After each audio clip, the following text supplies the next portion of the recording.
I pledge allegiance to the flag of the United States of America and to the republic for which it stands, one nation, under God, indivisible, with liberty and justice for all.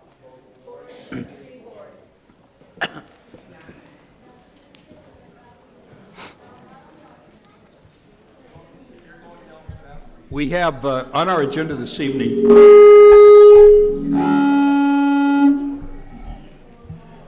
we are starting with our annual Distinguished Service to Youth Awards. We will follow that with an announcement about the Ciclavia event, and then we'll have oral communications. When we get to the oral communications, I will give you further instructions regarding our oral communications here. But right now we're going to start with the, and I believe Karen De Leon is going to start the proceeding. Good evening, Mr. Mayor, council members, and audience.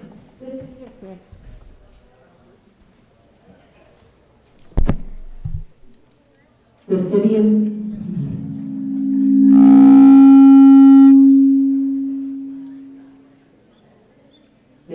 San Dimas Parks and Recreation Commission annually solicits nominations from the community in order to recognize citizens who have demonstrated exceptional service to the San Dimas youth.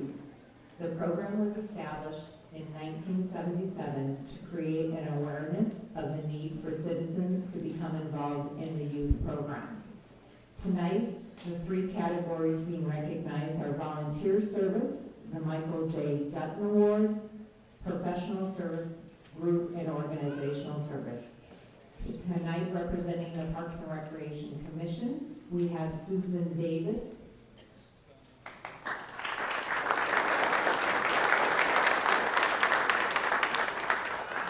John Marvis,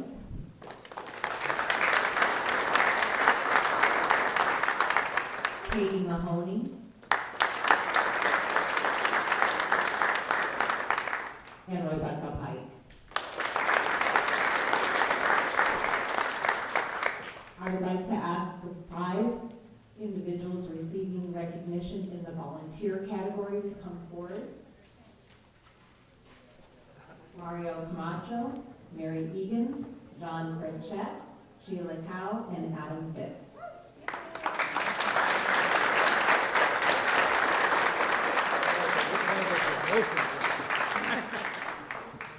To begin with, Mario Camacho was nominated by Jeff Carpenter and has devoted the last 8 to 10 years helping coach or manage his son Adam and dozens of other San Dimas youth through the San Dimas Little League organization.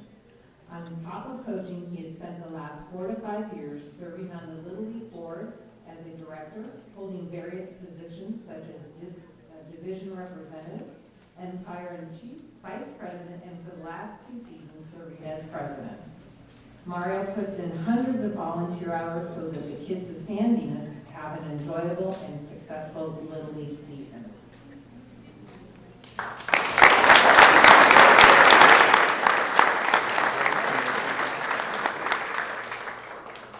Let me tell you about the rules we have for taking pictures. Everybody can come down and get as close as you like and take as many pictures as you like. We're here to honor the honorees, and as long as anybody wants to take a picture, come on down.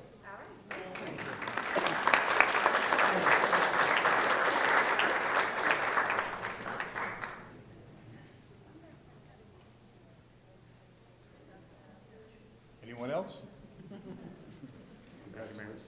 Next, we have Mary Egan.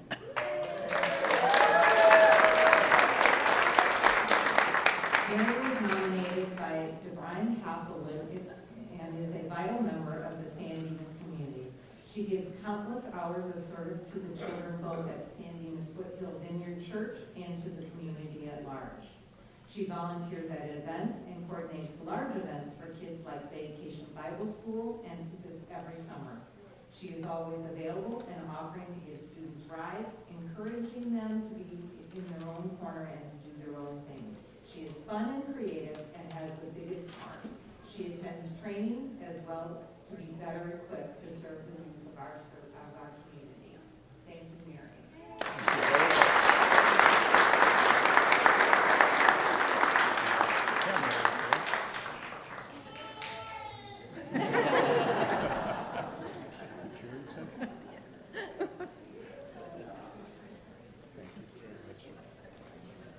Next up, John Frenchette.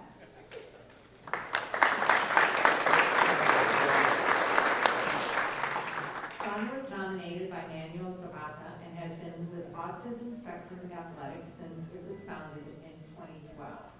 He has coached countless autism spectrum children in baseball, basketball, and football. John's style of coaching children on the spectrum is one of his strong support, team participation, and never-ending can-do attitude. John has become one of ASA's most popular coaches and is consistently one of the highest requested ones. John does not live in the local community, but he has never stopped him from committing endless hours to the development of ASA players. Additionally, John is a highly respected member of the Los Angeles County Sheriff's Department.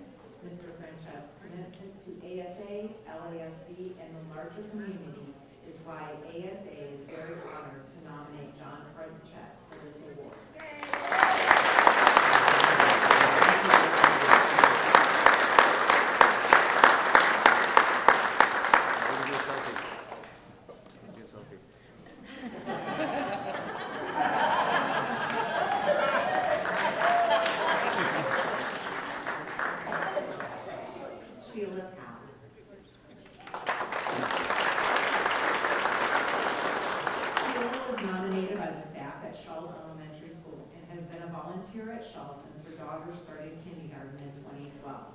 Throughout the years, Sheila has helped with the Scholastic Book Fair, school dances, the Shaw Community Garden, and a number of other projects that the staff has asked her to do.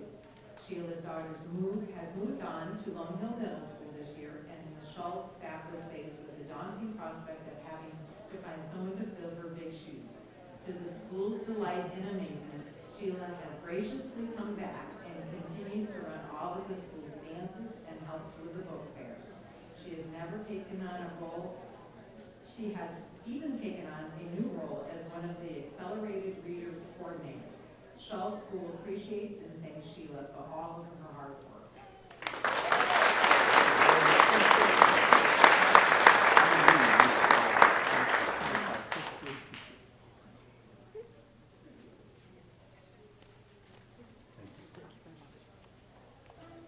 Adam Phipps.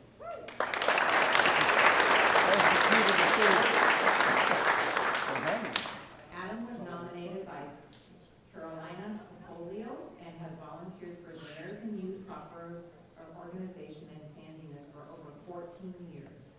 His volunteer service has been above and beyond the call of duty. Adam's contributions to AYSO organization has been as a coach, a mentor, and a referee. Over the last few years, Adam's commitment to the high school and teenage players in AYSO has been extraordinary. Adam has refereed countless upper division games in order to ensure hundreds of high school and teenage players can play. He always makes the time to educate, mentor, and train members on the sidelines.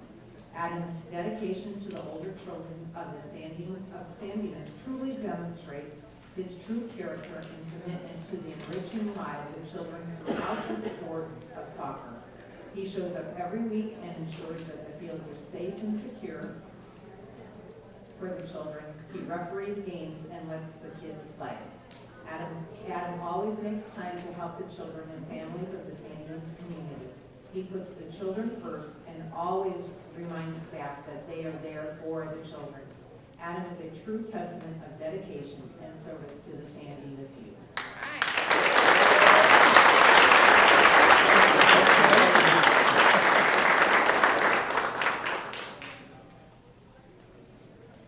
Hurry it up, I can only suck it in so long. Thank you to our volunteers.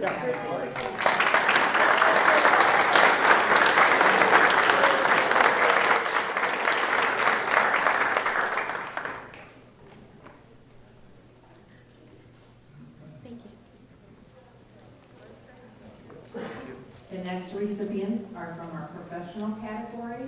We have Andrea Castaneda, Rob Harris, Don Pollard, Jackie Rain, and Cindy Starkey.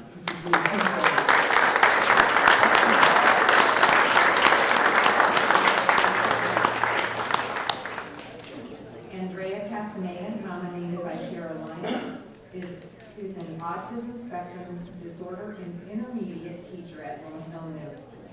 She works with students on the spectrum who are moderately to severely delayed. The ASDI class addresses functional academics as well as life skills, including vocational and social skills. Educators say that there is a special place in heaven for teachers that work with students with disabilities, and Ms. Castaneda is no exception. The work she does on a daily basis is literally that of a superhero, and she does it with a smile on her face. Ms. Castaneda has always immersed herself in the Lone Hill School and the San Dimas community. She makes sure that her class participants participate in all school activities and dress-up days. Ms. Castaneda will often bring her family to school and the community events. She is often found in the choir performances, band performances, and athletic events. Ms. Castaneda is a true example of an educator. She takes her service to the youth and to her community very seriously and works very hard each day helping all students become good, productive students.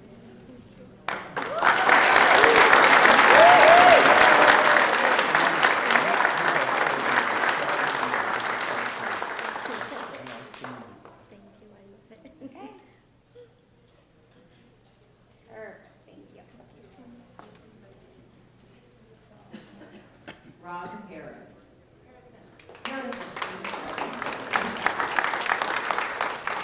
Rob was nominated by the city's recreation manager, Leon Raya.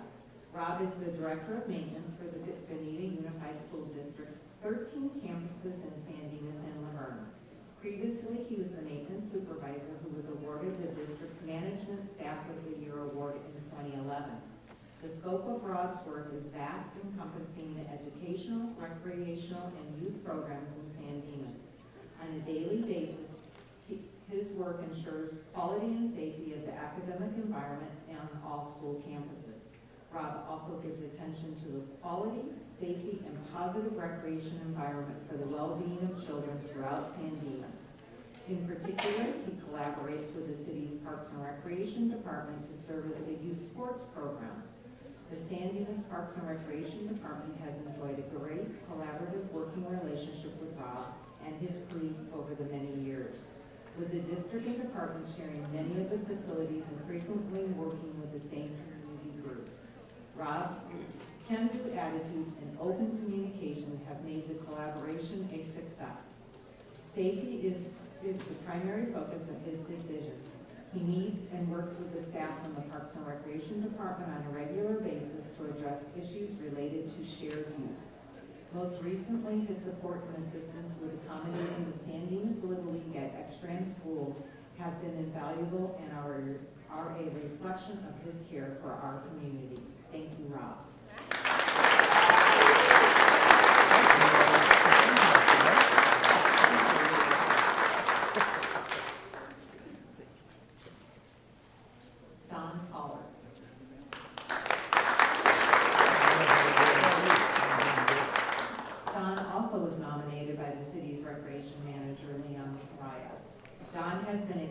Coach at San Dimas High School since 1994. A graduate of the University of Laverne, he has mentored and coached over 200 players in his 23-year career. Not only does he coach, he spends hours maintaining the fields, dugout, equipment, and the snap arm.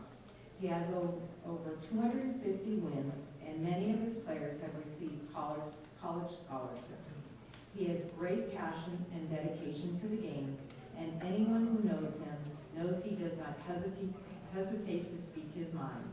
His philosophy is to work to make practice the best part of the day and the games a fulfillment of the attention to hard work and desire to be better every day. He has won numerous league championships and CIF playoff games, and in 2001, his team was CIF champions. One of his favorite quotes, "A single twig breaks, but a bundle of twigs is strong," recognizing his emphasis on teamwork. While he is known for the championships and games he has won, it is his lasting impact on his players that he feels is most important.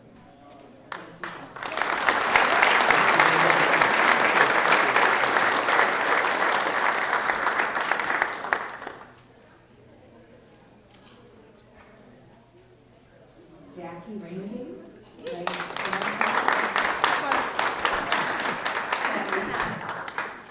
Jackie, nominated by Debbie Freer, principal of Allen Avenue School, is always ready to instill the love of reading in children. She makes the library available at all times and goes out of her way to secure funds to upgrade the school's book selection. Lefty's Reading Challenge is one example.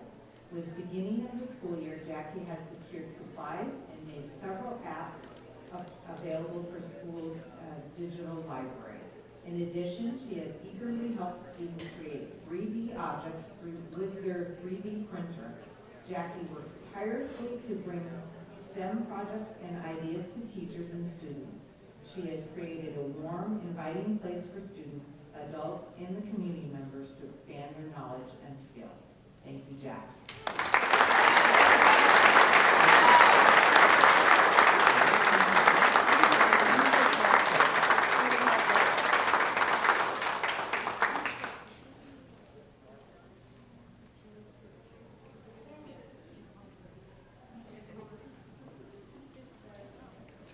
Thank you. Cindy Stark.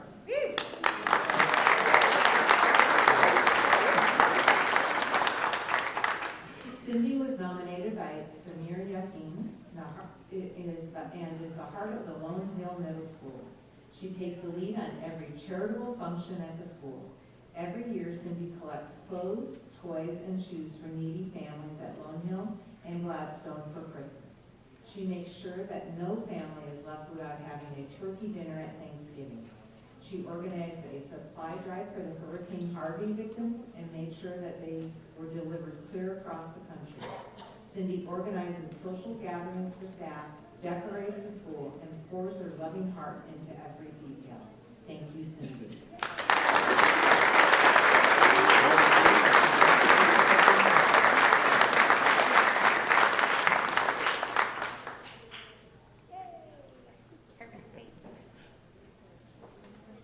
Could we have all of the professional nominees or recipients come forward for a group picture?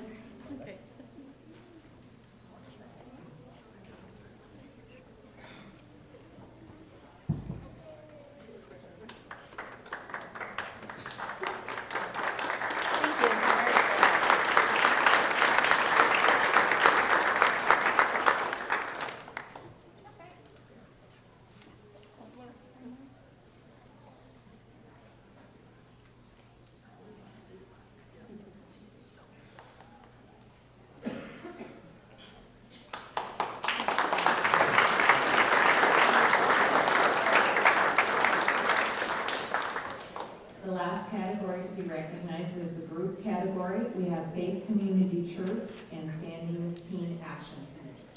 Representing Faith Community Church tonight is Pastor Kelly Dupuy and some other individuals with them.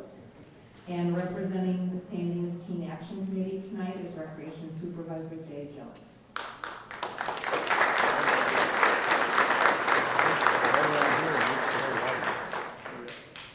Faith Community Church is nominated by the city's landscape manager, Stephen Farmer. The church's volunteers, led by Pastor Kelly Dupuy, have performed several tasks for the city of San Dimas over the past few years.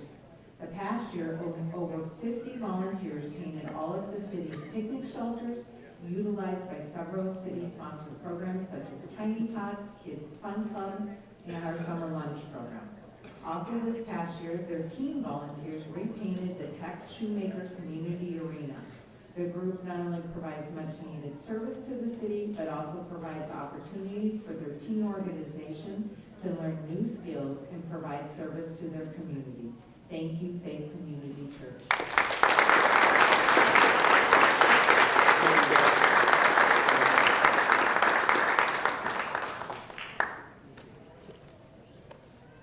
San Dimas Teen Action Committee is nominated by the city's recreation manager, Leon Raya. The Parks and Recreation Department's Teen Action Committee, known as TAC, is a volunteer group of teens in grades 6 through 12 that volunteer with the city's Parks and Recreation Department in various special events throughout the year.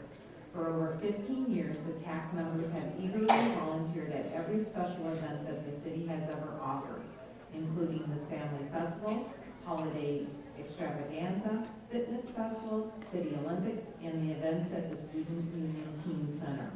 One of their biggest contributions is the organization and the volunteering of the Haunted Hall every Halloween. Not only does the TAC benefit the San Dimas youth through their volunteer work, but their efforts exemplify leadership and community service. The volunteer work of the TAC is truly appreciated. Thank you.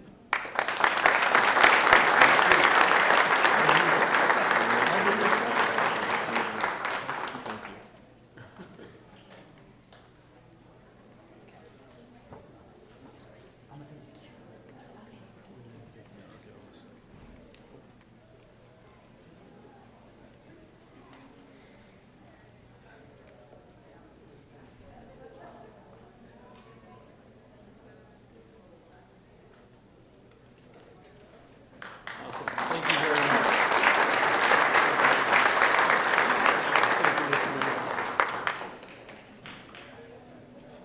Thank you for being here and recognizing our recipients.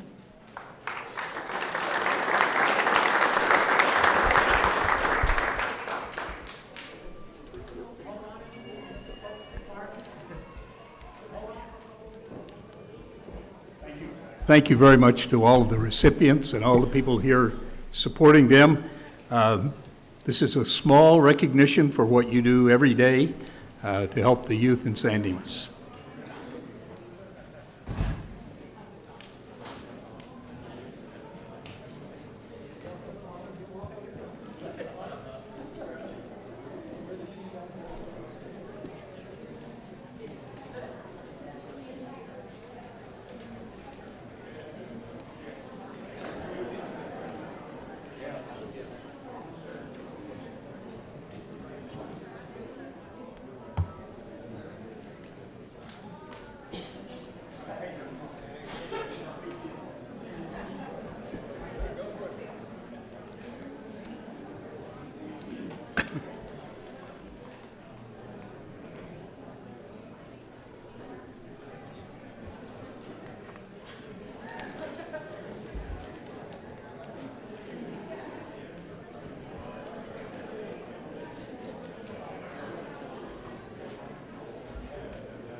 Good evening again.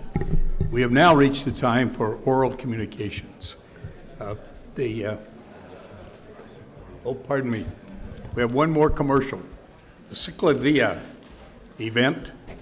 Who is making the presentation for that? Larry? Sorry. This is your last reminder that the Forest City Open Streets event called Heart of the Foothills will occur on Earth Day. That's a week and a half a week and a half from today, on Sunday from 9 to 4. The event will result in the closure of Bonita Avenue from downtown San Dimas through Laverne, and then at Fulton Street, dropping down to Arrow and continuing on Arrow all the way to downtown Claremont. Each of the four cities will have what are called hub activities in their downtowns, or in Pomona's case at Palomares Park. You will be able to come and pick up free LEDs, see Earth Day activities, meet with community organizations, participate in games, do sidewalk chalk art, ride free rental bikes from Lime, and a host of other activities. So bring your bikes, your roller skates, your skateboards, or just your feet, and enjoy those streets free of vehicles for the day from 9 a.m. until 4 p.m.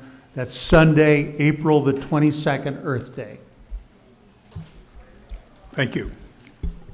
We have now come to the time for oral communications. Members of the audience are invited to address the City Council on any item not on our agenda. Under the provisions of the Brown Act, the legislative body is prohibited from taking or engaging in discussion on any item not appearing on our posted agenda. If you desire to address the City Council on an item which is on this agenda, and actually I don't believe there's anything on the agenda for discussion, so, but if it were a public hearing, that would be at a different time. I also have another, we're changing our procedure just a little bit. We normally limit the time for oral communications at the beginning of our meetings to 30 minutes.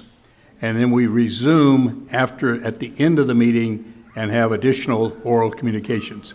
This evening, we are not going to do that. We are going to do all of the oral communications right through, rather than taking a break and doing our other business and then coming back to it. The rules are that you may participate by coming to the microphone. We ask that you tell us your name and address, but that is not legally required. So if you don't want to tell us, then you still may speak. We do have a 3-minute time limit. There is a device at the microphone there. It starts off green. It's green for the first 2 minutes. Then for 1 minute, it's orange, and it turns red when your time is up. We ask you to respect everybody else who wants to speak by limiting your time to the 3 minutes allotted to each of you. Because we understand a lot of people here want to talk about Senate Bill 54 and its various ramifications of that, but that is not on our agenda tonight, so the City Council will not be able to respond to any comments. We will simply, our participation will be to listen to what you have to say. So those are the rules, and please respect everybody speaking, whether you agree with them or not, because everybody has the right to be heard here, and it's a tradition in San Dimas that we typically do that in a civilized and kind of nonviolent manner. So, first person, and we also ask you to sign in unless you object to doing so.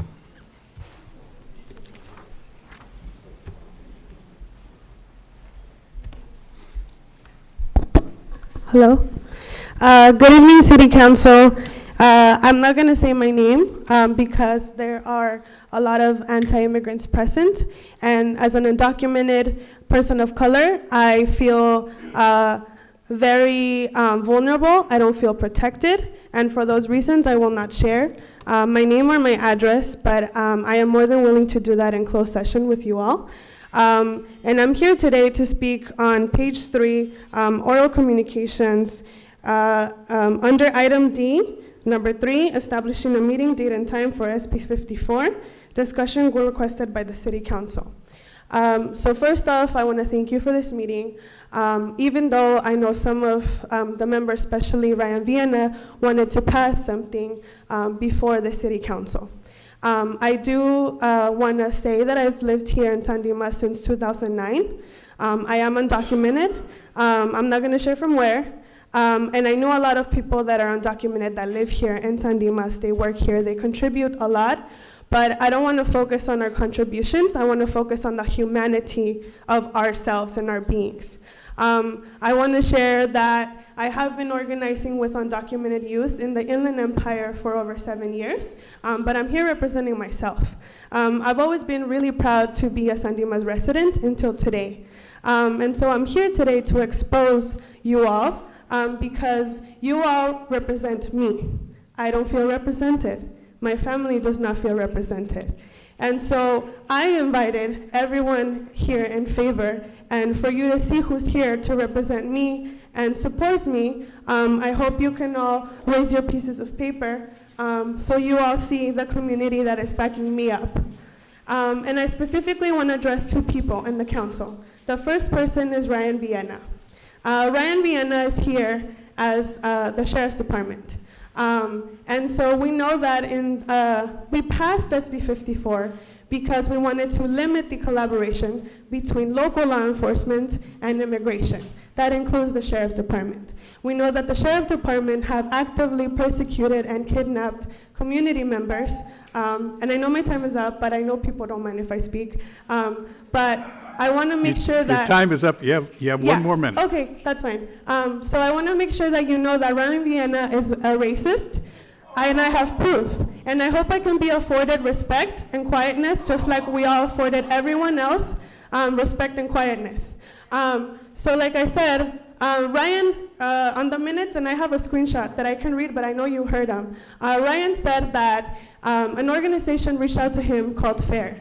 FAIR has been labeled as an extremist, anti-immigrant organization by the Southern Law Poverty Center. I hope you can look it up. I can give you the report, but I hope you do your research because you're getting paid to be in those positions of leadership. But Ryan wanted to urgently pass something against SB 54, and I would like to know why. But Mayor Morris, I know you went to Loyola Law School, and I know that as a lawyer, you should know the constitutionality of SB 54. Excuse me. Your time is up. Okay, but I'm not done. Because we pay for you to be in the seat. I don't need a mic. No, but I can tell you that I will vote you out of office. Look, if you I continue, will vote you out of office. if you continue speaking, we'll have to recess the meeting. That's fine. I will vote you out of office. I will let other people speak. But I want you to know that I'm here to meet. I have Congressmember Anthony Portantino willing to come and speak to you. I have Chris Holden that works for Assembly and State. Your time is up. And I want you to know that we're going to hold you accountable. You're out of order. Okay.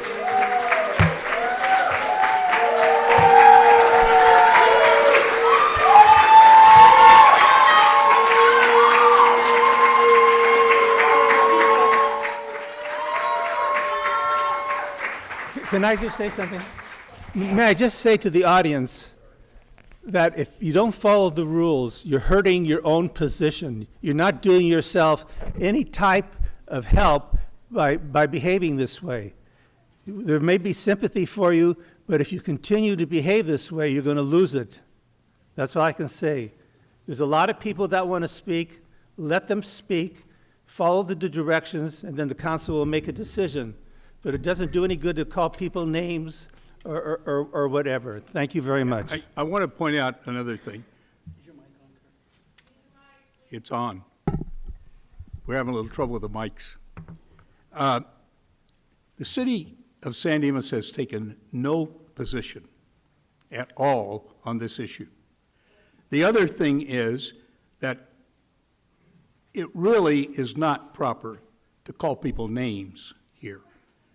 Nobody's going to call you names, and it's just, it is not proper, and if we have people not following the rules, we will have no option but to recess and terminate the city council meeting. So if that's the alternative we have. So if you follow the rules, we're going to listen to everybody. We're going to give everybody 3 minutes, but people who insist on taking more, the hearing will end. So please follow the rules, and so we can all have some respect for each other. Thank you. Good evening. My name is Laura Santos. I'm a college board member at Mount San Antonio College, and we know that the federal immigration system is broken. 3 presidents have tried to fix it and failed. I recently watched El Norte, the movie that was made in 1983, and it's really heartbreaking because after 30 years, the same conditions exist. Nobody's been able to fix the unjust system. We were grateful in January 2017, over a year ago, our administration at Mount SAC had public town halls. I think we're all aware, but that students, undocumented students, could express the stress they live under. And they brought us a resolution that I would like to share with you today, deeming Mount SAC a safe haven. We have a dream center with a really awesome director that knows AB 540, the California Dream Act, and DACA inside out, and really helps our students navigate. Mount SAC is turning our security department into a police department. So we're improving public safety at the same time as we're protecting our students. So I have copies of our resolution. I want to ask you to please read it, and don't put our students more at risk, and consider taking a position that's just and humane. Thank you.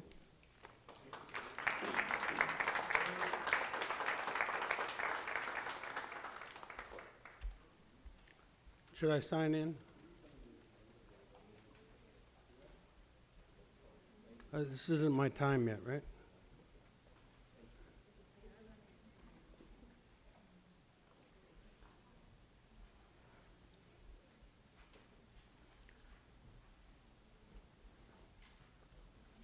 So I'm also speaking on agenda item D,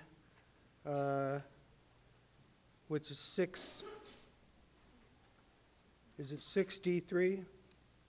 Yes, 6D3. It is not necessary for all of you to say what item you're speaking on. Oh, okay. Public comment time, you can speak about it. Okay, could you reset my clock, please, then, and let me start? Thank you. My name is Jorge Rodriguez. I have been living in San Dimas and a homeowner for 18 years. I have raised 3 kids here in this community. I am a frequent voter. I think I missed 1 election in 18 years. You know, in my career, I have worked on many political campaigns at the state and federal level, in the county level. I have never worked on a campaign for the San Dimas City Council, but I gotta tell you, with this kind of an issue, I am motivated to work on the next election for the City Council in San Dimas, where I've lived for 18 years. You know, we are asking, most of the people in this room are asking that SB 54, which is state law, be honored by the city of San Dimas. Now those, like Mr. Vienna, who are proposing to counter this law somehow on principle, I believe represent hate and division, okay? And that, I don't think, has a place in our city, okay? And that's why I'm here, because I see it all around. I see it throughout the country. Everybody does. We're getting more and more divided every day. And it's because of rhetoric, it's because of organizations like FAIR that Mr. Vienna is following their lead. in trying to convince the San Dimas City Council of not honoring SB 54, of trying to counter what is now state law. And by the way, it's a state law that is well-deserved and serving of our communities. We have lived for 18 years with immigrants who are living in San Dimas for their entire lives, and we have never had a problem. We respect immigrants are hardworking, honest people. To the extent that there are immigrant criminals, it's true of any population, citizen or non-citizen. And so my statement to you is, if you're going to consider moving forward this discussion of SB 54, I will make every effort and use all the skills that I have from my many years of organizing to really fight for changes in this city council. Okay, I pledge that to you. Thank you for your time.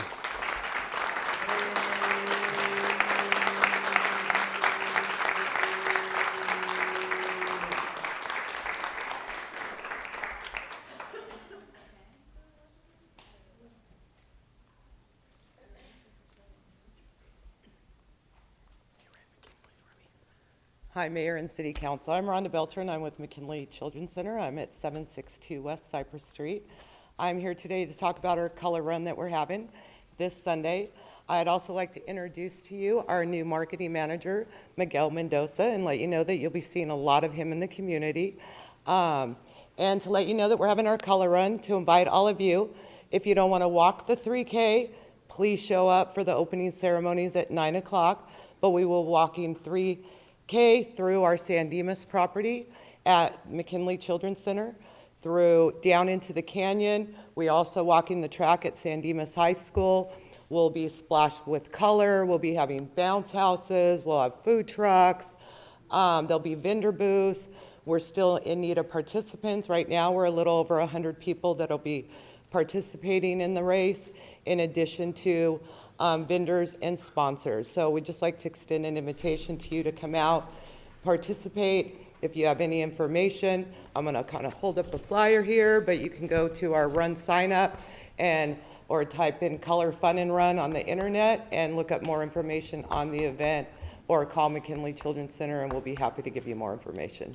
Thank you. Rhonda, what is the day on that The again? day is this Sunday, April 15th, and the race starts at 9 o'clock. And it's $35 to participate if you want to do the 3K, but if you're like me, I'm just going to go and enjoy the day. But we would love to have you participate. It'll be a fun day and something new for our community. Rhonda, I would just add a couple calls that I did receive about that. On your sign up, it doesn't have the distance. So if you might look at the body of your description of the event, maybe just add. Thank you. We will add that because we weren't sure at first, and so we finally made it 3K. So we will add that in there. Thank you. Mr. Mayor, just one side note. Rhonda won't stand up there and say it, but I'd like to acknowledge the fact that Assemblyman Holden's district, Rhonda was selected to be the Woman of the Year representing San Dimas, and I think we needed to congratulate her. Congratulations. Thank you. I appreciate that. Thank you. Thank you again for your time, and thank you for the honor. I appreciate it. It's a pleasure to represent San Dimas. Thank you.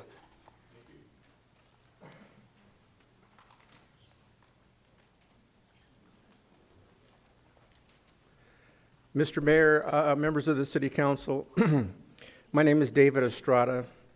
I've been a homeowner and resident here in San Dimas for 40 years.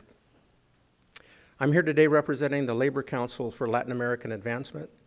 We are affiliated with the AFL-CIO and the Los Angeles County Federation of Labor.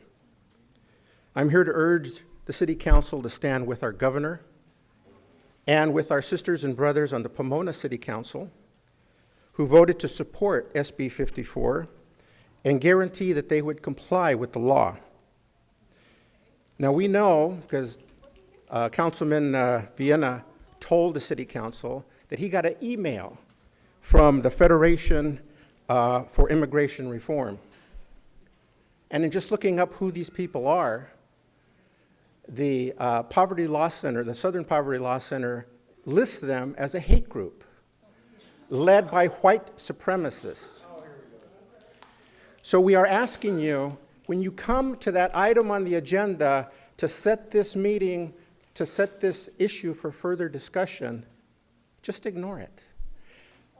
Councilmember Vienna's motion died because it didn't have enough votes on the city council.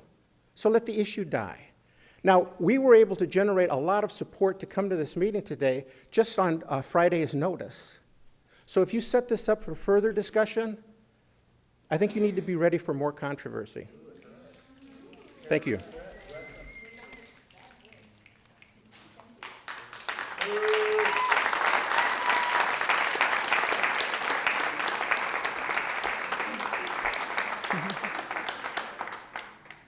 Hi, my name is Rose Calderon. I am a board member and the treasurer of the Latino Roundtable of the San Gabriel and Pomona Valley. As part of this organization, I have worked alongside members to ensure that all our community people, including immigrants and refugees, families are treated with dignity. I have been a resident of San Dimas since 1995. I am a homeowner, and I'm here because of the possibility of the council uniting with those forces that do not look at the contributions of the immigrants, the immigrant families who make part of our society. I am concerned about one particular individual of the council who appears to be pushing the council to join in the amicus brief aimed at overturning AB 54, the California Value Act. I am concerned about the actions of Ryan Vienna, who appears to be doing everything possible in closed sessions to bypass public hearings and have the council vote on this in a study session.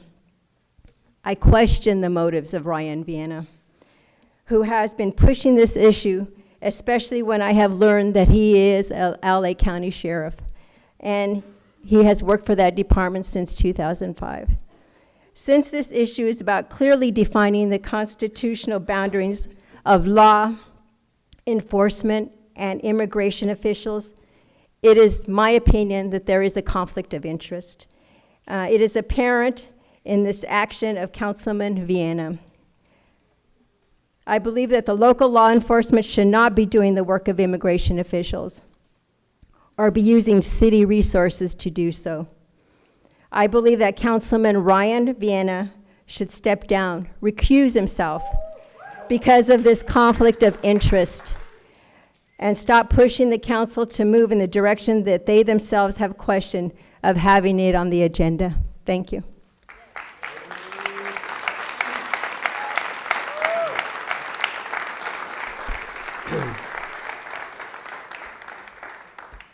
My name is Jose Calderon, and I'm the president of the Latino and Latino Roundtable, and also emeritus professor of sociology and Chicano studies at Pitzer College, and also a resident of San Dimas since 1995, and a property owner. I think the city manager knows me very well. I run in the 5K every year, right alongside of him. But I am here to protest the actions of the city council, and particularly City Councilman Ryan Vienna, who is insisting that this city take a position in support of an amicus brief to turn around the California Values Act. Instead of blaming immigrants, this council should be following the lead of other city councils, such as Pomona, that is working with all of us and with community representatives to implement SB 54 and ensure that city resources, alongside state resources, are not used to separate or divide families. We urge the San Dimas City Council to not go along with the scapegoating by one councilman and instead support the intent of SB 54 to prevent the entanglement of local cities in using their limited resources in enforcing policies and laws that are clearly defined, not as being part of the duties of local cities, but that fall within the purview of federal civil immigration policies. San Dimas, like other cities, can affirm having open-door policies to all people regardless of their race, their gender, their sexual orientation, their religion, their national or ethnic origin, and most importantly, their immigration status. San Dimas can affirm the core values of equal treatment, community, family unity, and common humanity by ensuring that this city's doors are open and kept open for all our diverse communities, including our immigrant and refugee communities. At this time of rising national division and scapegoating of our immigrant and refugee communities, this council can send a powerful message that racial profiling and the unjust targeting of hardworking immigrant families will not be tolerated. This is the same message that a federal judge a few weeks ago recently sent in finding that it is unconstitutional to deny federal funding to jurisdictions who are upholding their right not to use funds, not to use resources, and not to use personnel in doing the enforcement work of the federal government. The San Dimas City Council can, with our community-based organizations, do what can only be encased in the words of Martin Luther King. He said, "Courage is an inner resolution to go forward despite obstacles. Cowardice is submissive surrender to circumstances. But conscience asks the question, is it right? And there comes a time when we must take a position that is neither safe, nor politic, nor popular, but one that we must take because it is right. And what is right is not to go in the direction of wasting time and resources in supporting an amicus brief that will further tear our communities apart and will try to tear down a law that has clearly been proven at this point to be constitutional. I urge you, City Council, to do the right thing."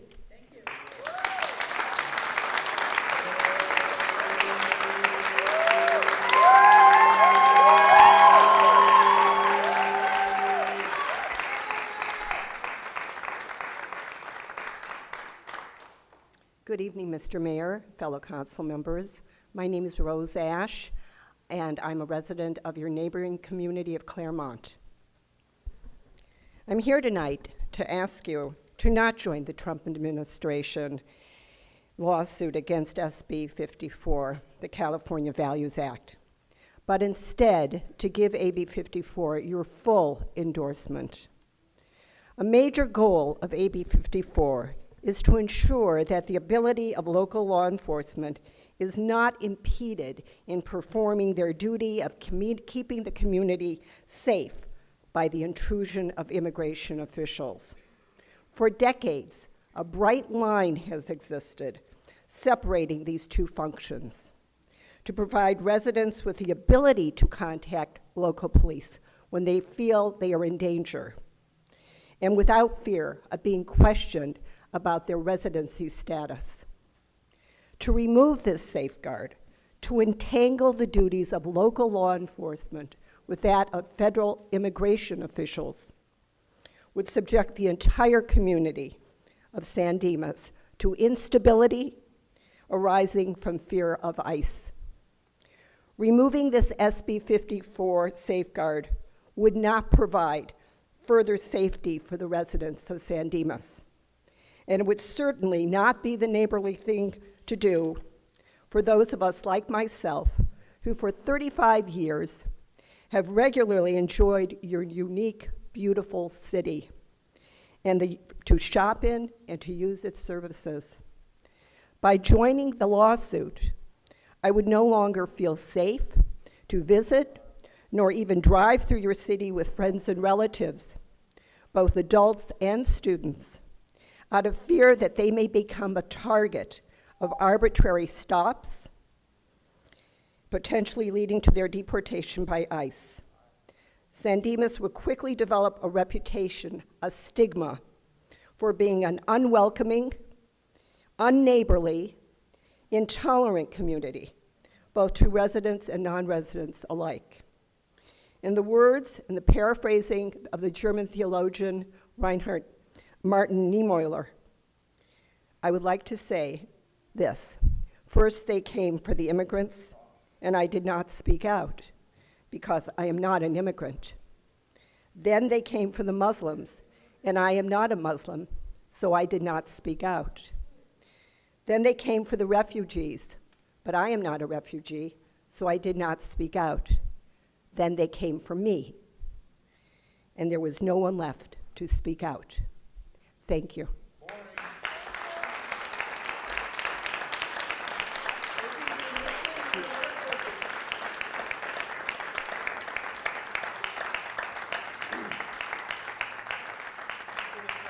Good evening, Mr. Mayor, members of the City Council. My name is Angela Zambrano. I am the Vice President of the Latino-Latina Roundtable of the San Gabriel and Pomona Valley. My husband and I live in Laverne. We have family living in San Dimas and Pomona, and our families have lived and contributed to the growth of the Pomona Valley and San Gabriel Valley for over 100 years. Our families have contributed to the growth and the development of this region like many other immigrant families in this country. I am here together with other members of the Latino Roundtable in the community to urge the San Dimas City Council to comply with the California Values Act, not only because it is state law, but because SB 54 ensures the public safety of all the residents of San Dimas and the state of California, regardless of their immigration status.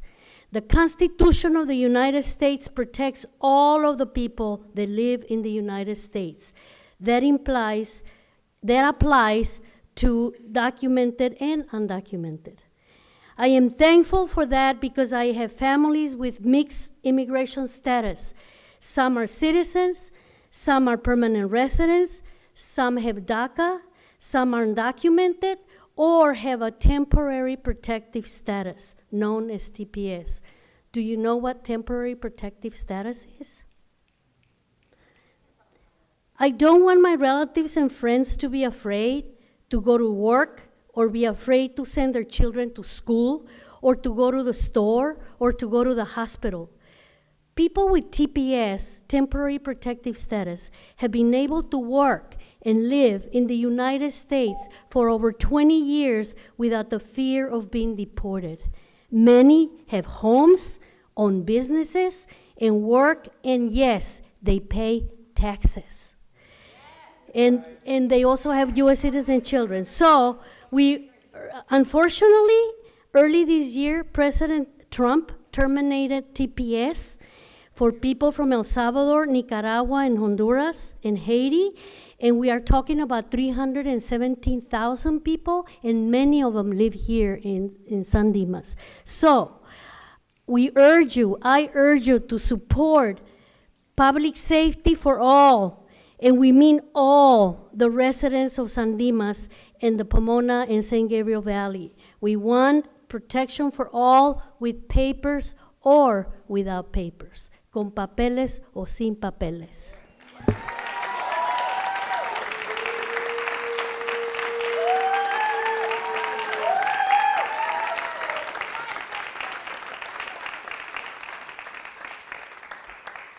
Good evening, everyone. My name is Matt Owen, and I speak to you today from within the California Independence Movement. First, an observation. A promise was made that the council was here to listen to us, that it would not be commenting on what we said. And I know that one of us went a little over time, but it was very useful because not one, but two council people showed exactly what their word is worth in front of TV cameras. Thank you. Now, to the point of my small contribution. You are asked to consider whether or not to join an amicus brief to overturn the California Values Act, and in so doing, you set yourself against California and with one branch of the U.S. federal government. You enter into a dispute, and that's not wise. Oh no. It would be better to abstain and let it play out. So, let me pose to you the following scenario. Let us say the amicus brief wins. Let us say that the California Values Act is overturned. Do you even realize that you're helping us in the California independence movement make our case for our argument that the only effective sanctuary is for California to become independent of the U.S., to save all those federal taxes from being leached off of us, the 5th largest economy on the face of the planet. We have a larger economy than Russia. We have as many people as Canada.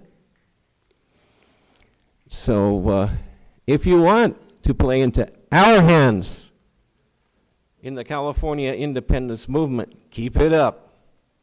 Keep it up. Viva California Libre.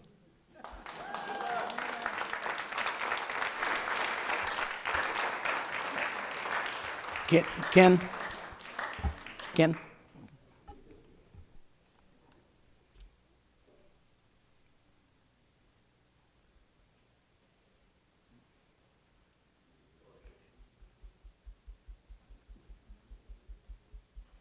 Good evening.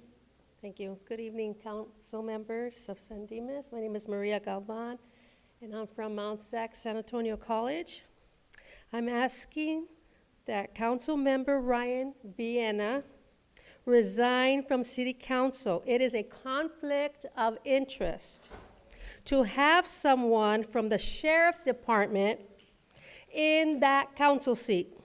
The City of San Dimas needs a council member that will protect the most vulnerable in your community and rise up for all immigrants. Thank you for your time.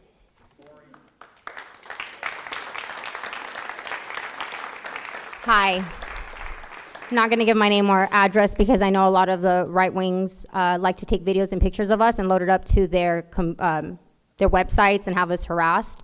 So I'm here to talk about the level of hate that is coming into our communities and directly affecting my family and families that are not criminals. They're not here to offend anybody. They're working with dignity and respect. They have children that are in schools. People here are sitting down not even knowing what a mixed family is. Like, what kind of level of ignorance is that? A mixed family is a family like mine. I have a husband who's in the military serving. I just got permanent residency, and I have a daughter who was born here. So when you talk about ripping families apart, you're talking about people like me. And let's not just talk about the terrorism that's coming into our communities. We don't have the power to go into their communities or your communities and rip your family apart. But you have that power to do it to us. So when we come here and we're upset and we're scared, and we're furious, it's because we're directly targeted. Your hate, that's violence against us. That's violence against us physically. There's people being raped. There's people being abused. There's children that are being ripped away from their families. I would be damned if somebody takes my daughter away from me. I will be damned. And it's your responsibility to protect people. You can't go home and pretend like this isn't happening. You can't go home and pretend like you don't participate in this violence against us. It's your responsibility as a human being. I don't care about the law. As a human being, to be here. Excuse me, you don't even care about the law. There's a law that's been set in place to protect people, and you're here to overturn it, please. So it is your job. It is your job. It is your obligation, moral obligation, to protect people. We pay taxes, and we deserve representation. It is ridiculous that we're always used as pawns. It is ridiculous that people offend us. You stand there, and I look at you and I wonder, are you that callous?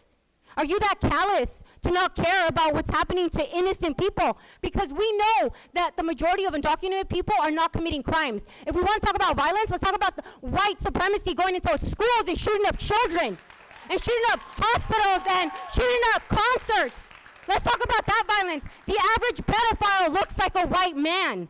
So this isn't about violence. This is about racism. This is about xenophobia. And we want to talk about immigration. This land doesn't even belong to y'all. This is stolen land.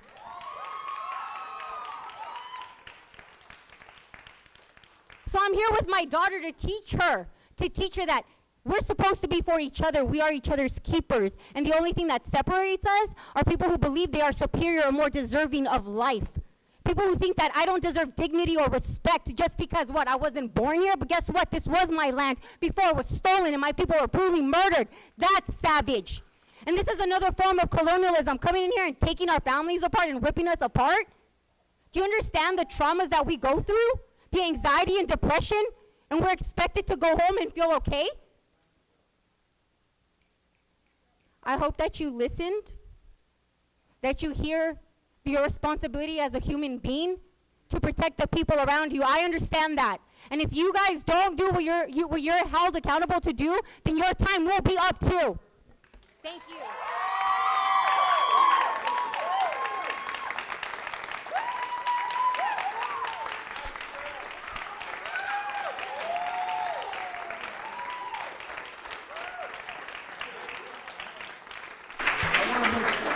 Is his mic on? Get his mic on. Continue to be out of order. Your mic is not on. If you want to be out of order and yell at each other and all of that, this council meeting is coming to an end. So if you don't want to conform to the rules and conduct yourselves in a way that's appropriate for the city council chambers, then we will recess the city council meeting, and that'll be the end of it. So.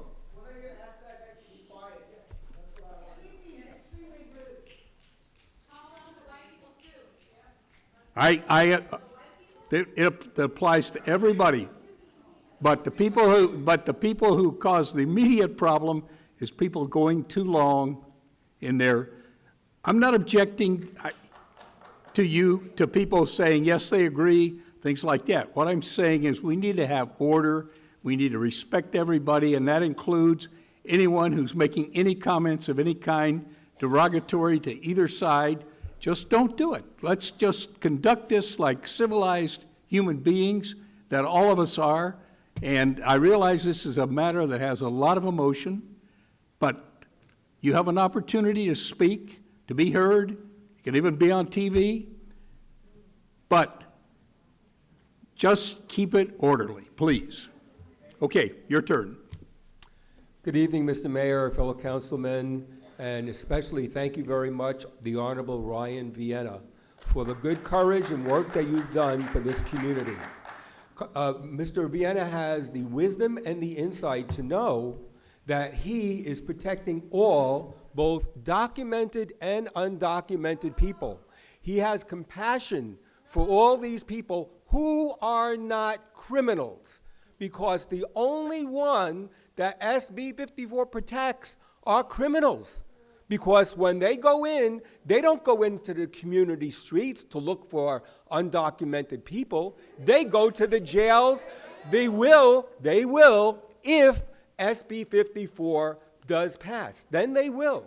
Because then they will have no other way of getting undocumented people than to go into the community and to bother good people like you who are not criminals, but because you're undocumented, you're being collected. If this went through, you wouldn't have that problem. So you don't want SB 54 to continue to be implemented. We need to make sure that we have sanctuary for everyone. The citizens, the good people who are undocumented, you're not criminals. If you're not criminals, you can go to your schools, you can go anywhere you want, and you will not have a problem. Unless you're a criminal, then you don't deserve protection if you're a criminal. You should be put away. And I know all of you would agree with that. So don't worry about yourselves. Just worry about the criminal who's undocumented, because that is what we want to get. The people, so we can protect our citizens and protect the people that are here, people that are working hard, documented and undocumented, and are not committing any crimes.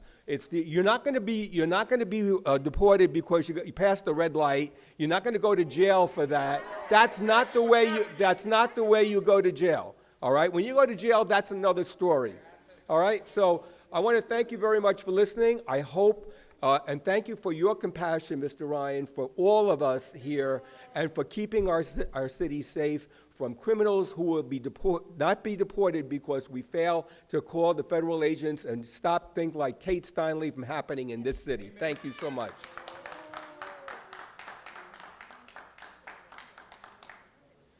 I have with me copies for all of the city council members of SB 54. And it is very interesting that I came right after this gentleman who just spoke, because he gave misinformation about the content of SB 54. We know that many people have taken sides on this issue without reading the actual law. if you turn to page 3, you will see a page and a half of carve-outs of criminals who will not be protected, of exceptions to protection under SB 54. So the argument that the reason to be against SB 54 is to preserve public safety and to keep criminals from being protected is untrue. And it's argued by people who are either ignorant of the law or people who are willfully distorting what is in the law, including, it also has, the carve-outs run from anything from use of a firearm to assault to all kinds of sexual crimes. It also includes even felony driving without driving under the influence. So that is one thing that I wanted to make very clear, that people should know what's in the law. You should also know what's in the amicus brief, because we understand that you're being asked to sign a blank check on an amicus brief that you haven't read either. And we remember in the 1930s the repatriation campaigns. Those were mass deportations, and the way that they were able to be accomplished was because local law enforcement acted as immigration agents against people who were even citizens. My name is Madeline Rios, by the way. I am part of a mixed status family, and I live in the city of Claremont, and I am the chair of the Immigrant Rights Committee of the Latino Roundtable. Oh, I still have one more minute. So, we're asking you to look at this and not to give in to people whose only motivation is hatred against people who have been displaced into this country and who are making this country their home. SB 54 is designed to prevent cooperation against civil immigration violations. In other words, against people who are simply undocumented. It protects people in schools, it protects people in hospitals, and it protects mass raids, which are occurring already in California. We know that we've seen at 7-Elevens, at Greyhound bus stations, that non-criminals are being, and always have been, targeted by ICE. So thank you. That's all.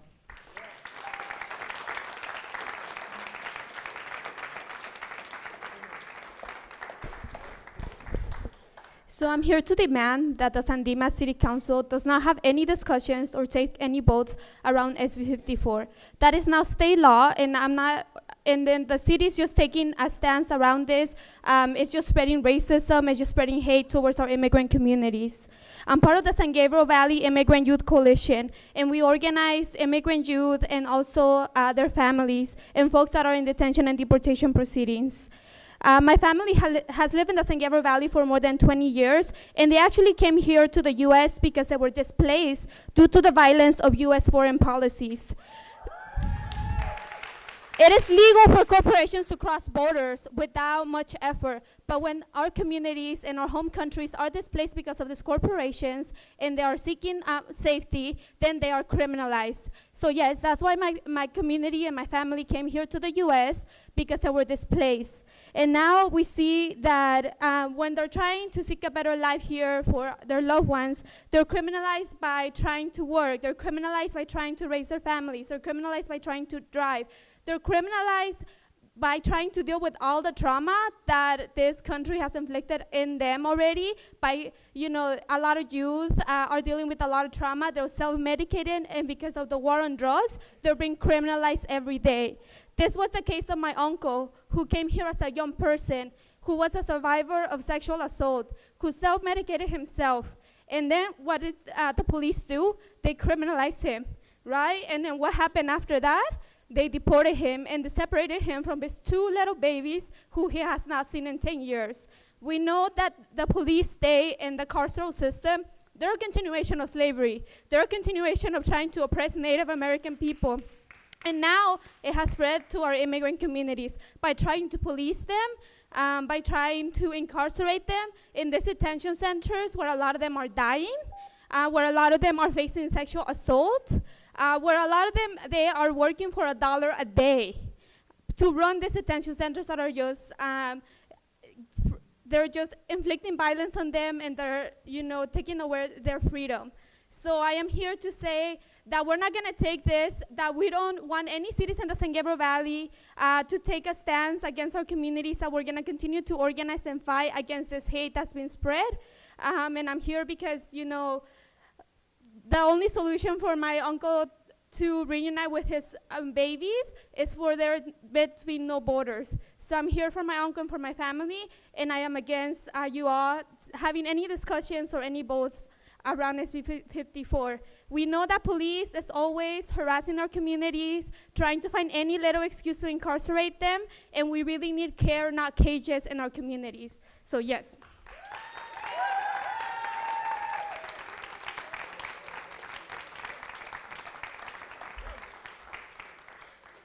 Hi, good evening. My name is Yael, and I'm a local resident. I'm asking that Councilmember Vienna resign, given that he is unfit for public service because of his ties with the Sheriff's Department. Vienna has publicly supported fair and extremist organization as reported by the Southern Poverty Law Center.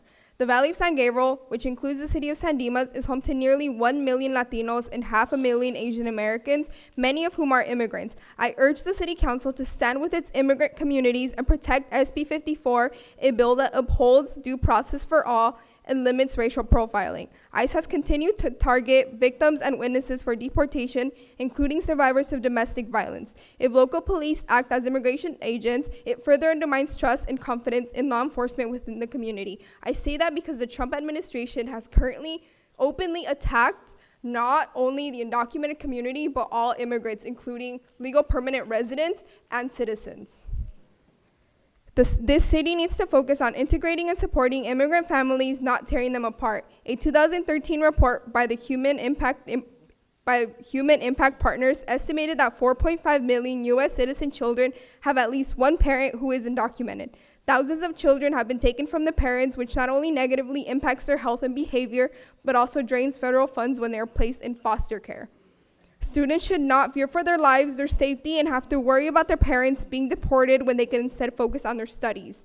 I urge the city of San Dimas to take action, uphold these policies, and limit cooperation with ICE and CBP. You cannot allow the fascist Trump administration to continue to separate families. As elected officials, it is your duty to protect all community members, regardless of background and status. Thank you.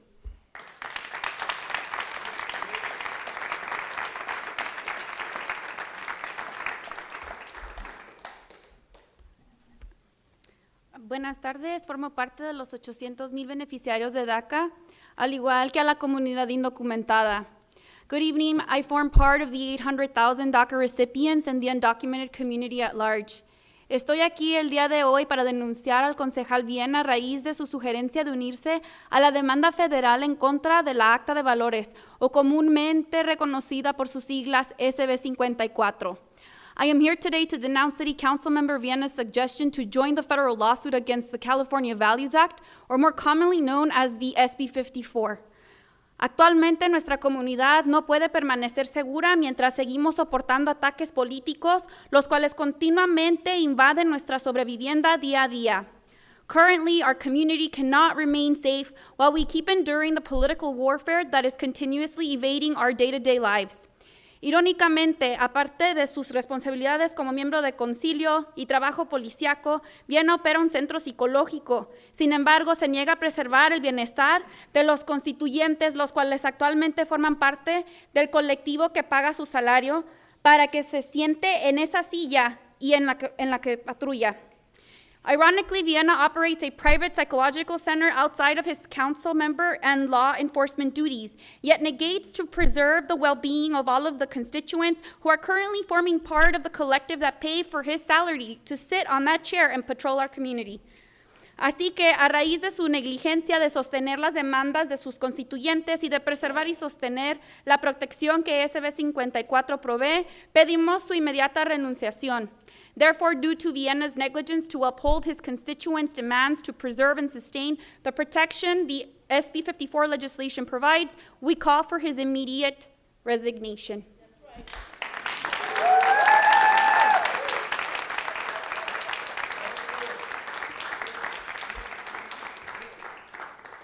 Good evening. I didn't prepare anything because initially I was not going to share anything.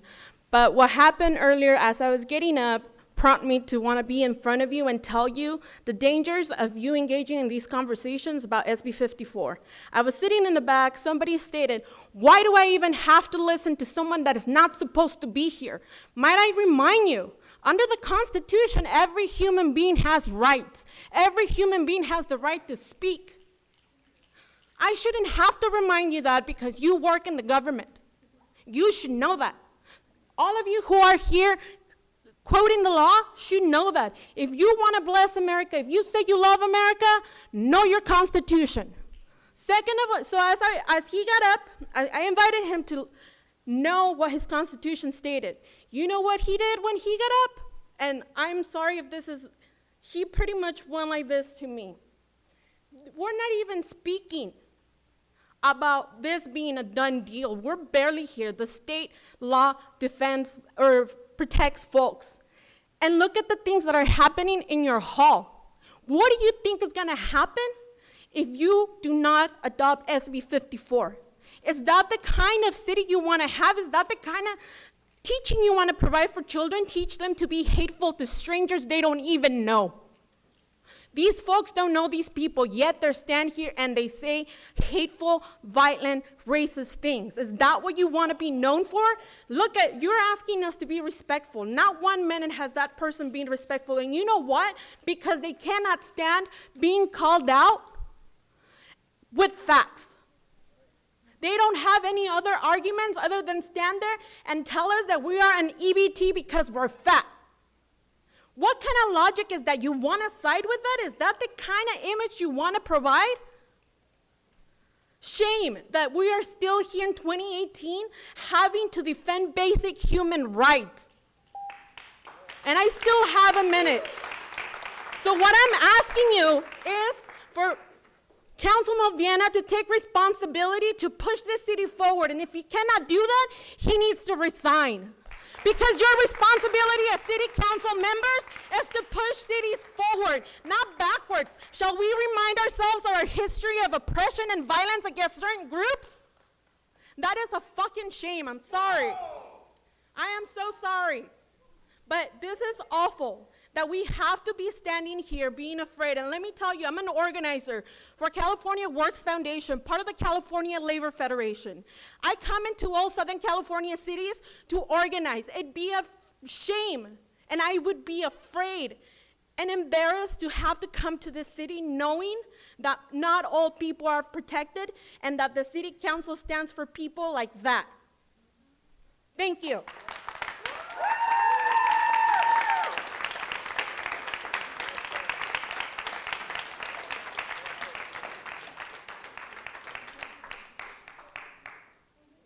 Good evening. I'm going to read so that I don't get lost in this. Okay. Thank you for your attention to these urgent matters. I first want to just acknowledge, while my notes load, the land on which we debate these things that are of, oh, I can't find my notes, forgive me, but that we debate these issues that are life and death for many people is the Tongva land, the indigenous people. Okay, I want to acknowledge that. And also, I'm going to quote something from a book I'm reading. Oh, gosh. Here we go. The Sorrows of Empire, Militarism, Secrecy, and the End of the Republic.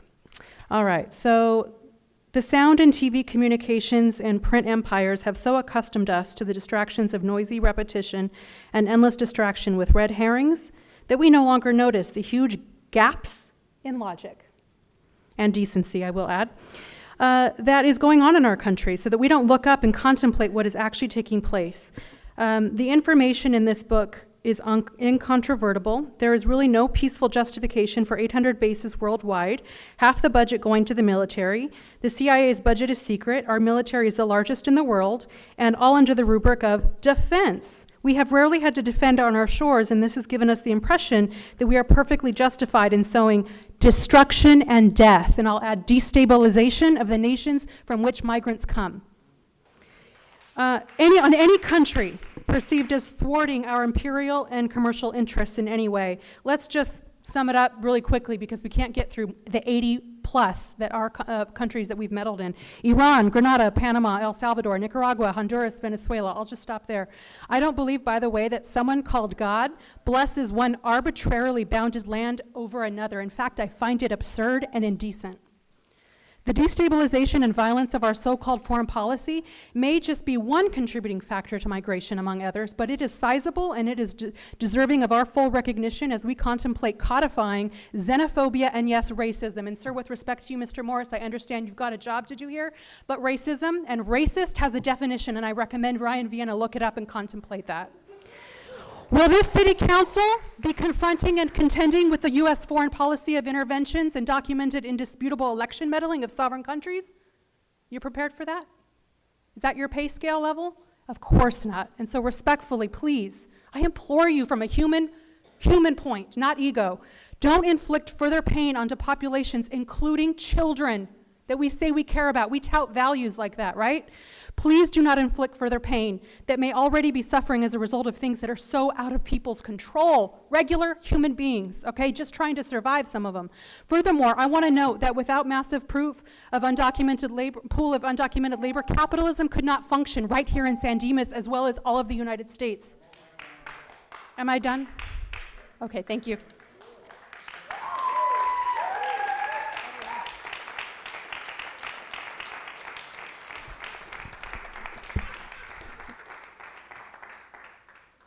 Good evening, Mayor and City Council.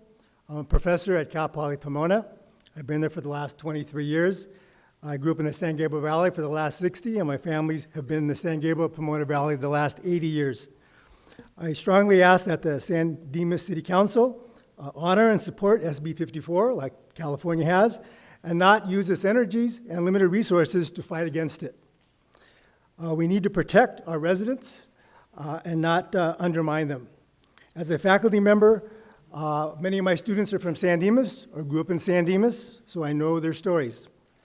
Also at Cal Poly Pomona, like most universities, we are doing what we can to protect our DACA students, our undocumented students. And we urge city councils to do the same. And so it was great when the state passed this. I have to say that many of my students are suffering from distress every day. They come to class, they come to Cal Poly, and they feel safe. But on the ride home, they're worried about being pulled over. They're worried when they go home that their mother or father may be taken away. Or they're worried about their siblings or relatives. It causes tremendous stress. Today I had class at 3 o'clock. I get an email 10 minutes to 3 that one of my students was hit on the side of their car on the freeway. And she's scared to death. And so rather than just like you and I, rather than just worried about insurance, making sure we're off the road, making sure we're safe, she's worried about the police come in and take her away, take away their family car. And our students are dealing with this all the time. And so, you know, I'm happy to live in the San Gabriel Valley. I want it to be a safe space, but when cities like this try to undermine it, it negates this whole, you know, what we have here. I also strongly question Councilman Vienna and his role of trying to divide the city council, trying to divide the city, and also trying to divide the San Gabriel and Pomona valleys. I think we need to support our people, our citizens. And we mentioned earlier about Ciclavia. That's a great example of Laverne, Pomona, San Dimas, and Claremont getting together, and that's what the San Gabriel Valley should do. I think if you try to undermine SB 54, you're going against that. Thank you very much.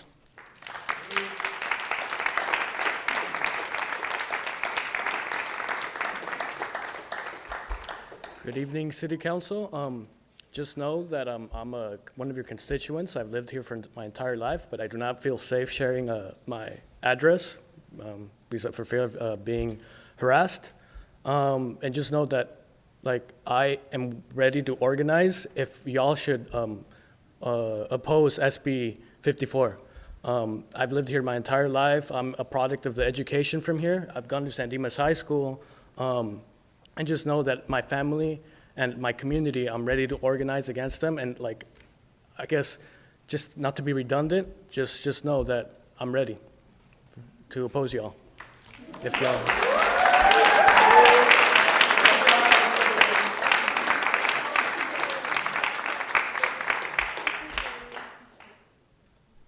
Good afternoon, Council. My name is Emmanuel Estrada, and I would urge you to be on the right side of history. We cannot allow fear to separate families, and we cannot allow false and misleading data to promote targeting the immigrant community.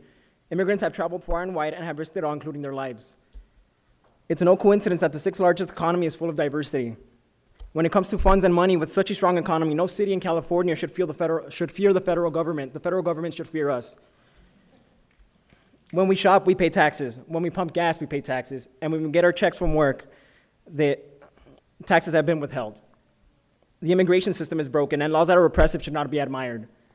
If the issue is public safety, I suggest creating a strong relationship between city administration and residents. This will promote transparency and government trust, making cities safer. Whether our families came here 200 or 20 years ago, we are all immigrants. There is no room for individualism or division in politics. We all need to get ahead, and we all need the opportunity to prosper, because there's no me and there's no you, it's really just us. Thank you.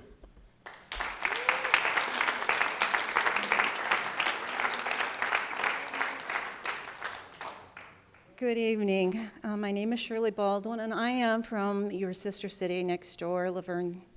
This is my first evening here, and I want to commend this city council for the amazing quiet and dignity that you have presented to this community, allowing each one of these people to stand and speak their mind. And I absolutely do not want a sanctuary state. I am going to show you, this is my flag. I was born in this country. I am proud of this country, and I am proud of this young man right here, because that young lady sitting back in the fourth row there just spoke to this deputy sheriff and reminded him she left her bag underneath this podium. He smiled at her and said it was okay, that he would allow her to come and get it. And when the gentleman finished speaking, he smiled, she came, and she took it away. Sir, I want to thank you for your service. And God bless you, and God bless each and every one of you back there that takes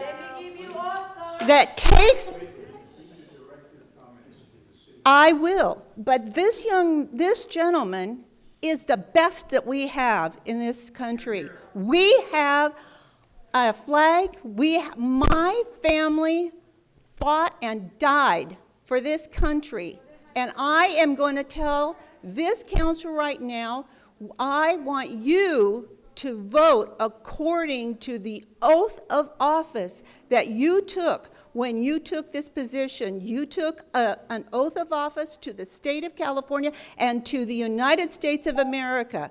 And I want you to vote your conscience and vote your pledge to the United States of America and support this United States of America's Constitution. That's your responsibility. They are guests here in one form or another. I have nothing against the people that are standing or sitting behind me, nothing whatsoever.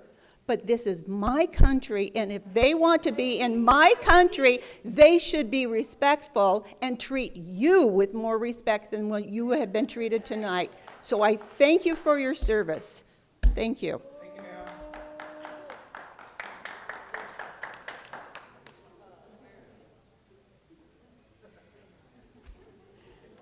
We don't have any names on the list. There's only about 4 names. Anyways, I'm Judy Neal. I've been a resident of San Dimas since 1990. And I want to commend Ryan Vienna for bringing this to the forefront. It's long past due. This has been knocking at our door for a long, long time. SB 54 is demanding we as Americans defy the Constitution of the United States of America and allow law-breaking illegals to run free without consequences throughout our state.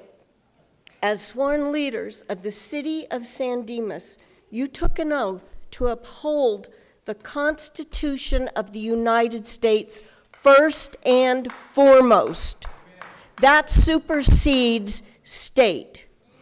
SB 54 is illegal on all avenues. And a little history lesson for the people standing behind me. February 2nd, 1848, that ended the Mexican-American War. With the defeat of the army and the fall of its capital, Mexico entered into negotiations to end the war. The treaty called for the U.S. to pay $15 million to Mexico and to pay off the claims of American citizens against Mexico up to $3.25 additional million. It gave the United States the Rio Grande as the boundary for Texas and gave the U.S. ownership of California, New Mexico, Arizona, Nevada, Utah, Wyoming, and Colorado. Mexican in those annexed areas had the choice of relocating within Mexico's new boundaries or receiving American citizenship with full civil rights. 90% of the people chose to become U.S. citizens. The 10% of their descendants that chose to go back to Mexico need to stay there. Also, January 1st, 2014, AB 4, the California Trust Act, went into effect.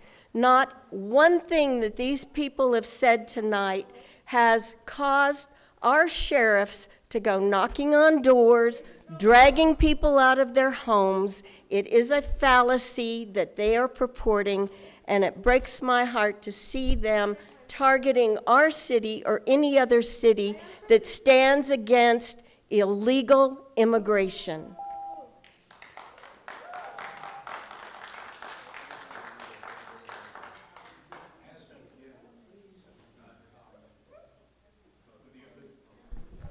When the speakers are commenting, even if you don't agree with them, please do not comment, because when you do, it just gets out of control, and we're not going to continue with that. I haven't heard him say anything.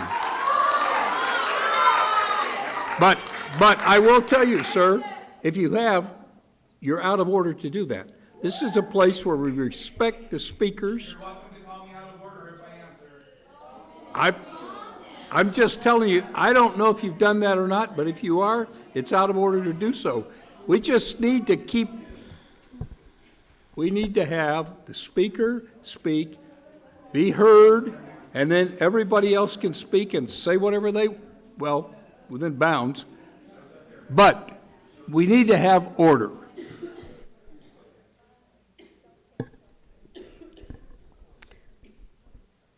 SB 54 Values Act protects the safety and well-being of all Californians.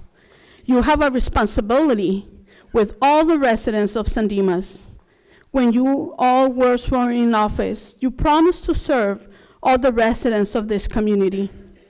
SB 54 Values Act gives our families the peace of mind to know that if they get sick and seek medical help, they won't be questioned about their status.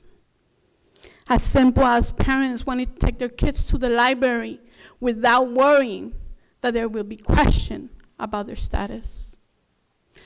I'm a board member for Latino and Latina Roundtable of Pomona in San Gabriel Valley.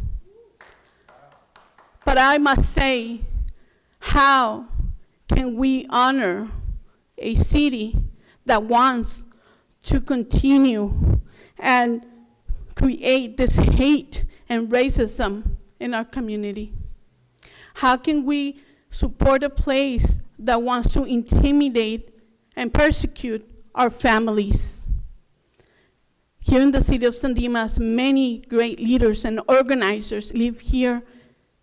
They have been living here for many, many years, and they have taken the name of San Dimas to great places and very high. Like I said before, all of you have a responsibility with everyone in this city. I have witnessed and seen the anxiety and fear in the children's eyes. I've lived with families that have cried without knowing what to do. The least you could do is offer the families that you represent, like it or not, documented or not, you represent them all. We won't be silenced, and we won't stay quiet. Thank you.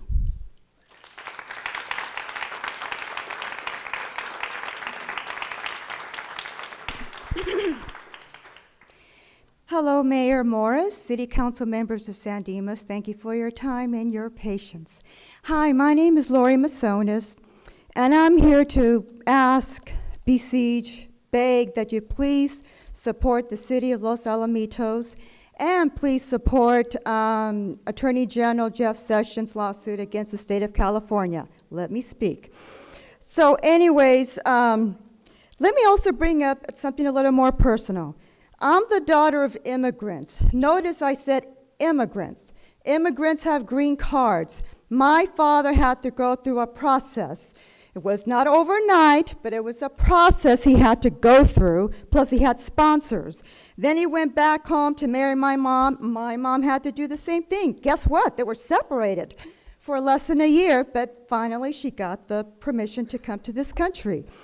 And in growing up, I never heard them ever express any fear of living in this country, or for that matter, any of our family friends that were immigrants, green cards. They never expressed any fear about living here. SB 54 is wrong. Just because it was passed by Sacramento does not make it right. I want you to support the lawsuit. I want you to support Los Alamitos resolution. It's about safety for the citizen. And yes, legal residents. My father did eventually become a U.S. citizen. It was a proud moment. He did not have to have a pathway to citizenship. He did it himself. Yay. And so please, that word is just misused so often. And City Council Member Viana, I respect you. I just wish the Southern Poverty Level Group would respect all Americans. Essentially, anyone that does not believe like them are a hate group. That's not the case. Sir, I hope you serve well the rest of your term, as well as all of you. Please listen to us. You have a lot more support than you know from Americans, from U.S. citizens and people against SB 54. Thank you for your time.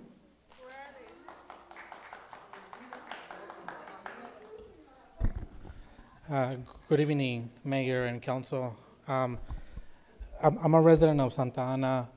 I live in Orange County, but I'm here because my partner and my loved ones are residents of San Dimas. And I've been spending so much time here that I feel like a resident now, you know, getting donuts at the Donut Man, taking your dog to the Bonelli Park, etc. You know, I've connected with San Dimas on a landscape level. However, it kind of disappoints me what's going on today at the City Council. And I want to invite you to learn what we've done in Santa Ana.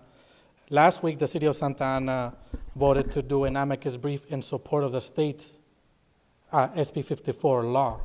Not because, we did that not because it's a political move, but because we wanted to reaffirm our sanctuary status and to let everybody know that there is a city, an entire community, that's not willing to stay idle when there's racism happening directed at our community.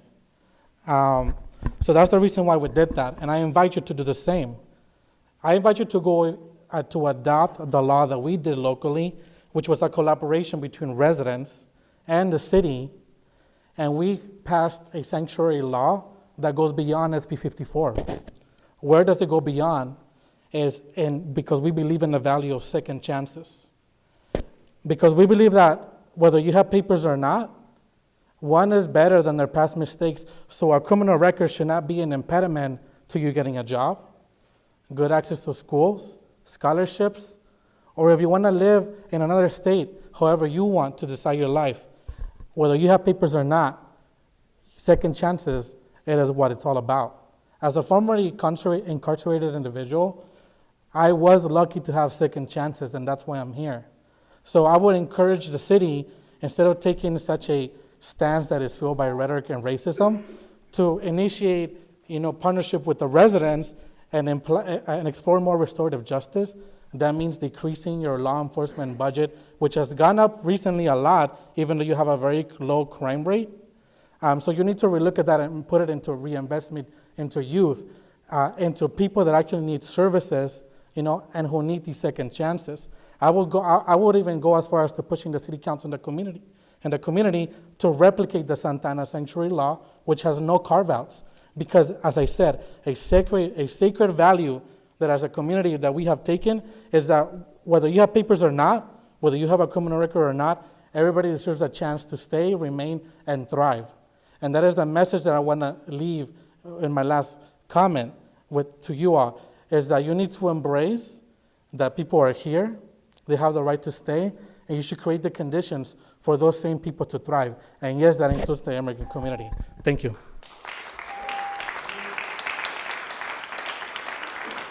Good evening, Mayor, councilmen. I am an educator with Pomona Unified School District. My name is Yolanda Varela Gonzalez. I am the child of immigrants. My dad died when he was 35 years old of a congenital heart condition, and my mom had to raise 5 children by herself, and she did not know English. She went on to receive congressional honors. She worked with Cesar Chavez. She did everything she could and taught us to be exemplary citizens. My students just won the Los Angeles County Office of Education's Digital Voice Awards for their presentation entitled Immigration Trails of Blood, Sweat, and Tears. My students know what the fear is when their mom has to go to work at 3 in the morning, not knowing if she's going to make it back that morning when she's done working. They don't know if their dad is going to get stopped. They live in constant fear. And I want you to look at yourself in the mirror and see that you live from a place of white privilege. I see no brown faces up here. I see no women up here. You live in a bubble, and you've got to realize that the brown tide is rising. I'm going to move to San Dimas just to run for city council. Who will vote for me? Because you are living in a bubble. I beg you, I implore you, if you are truly Christian, go home and look at yourself and realize the privilege that you have walked through life with.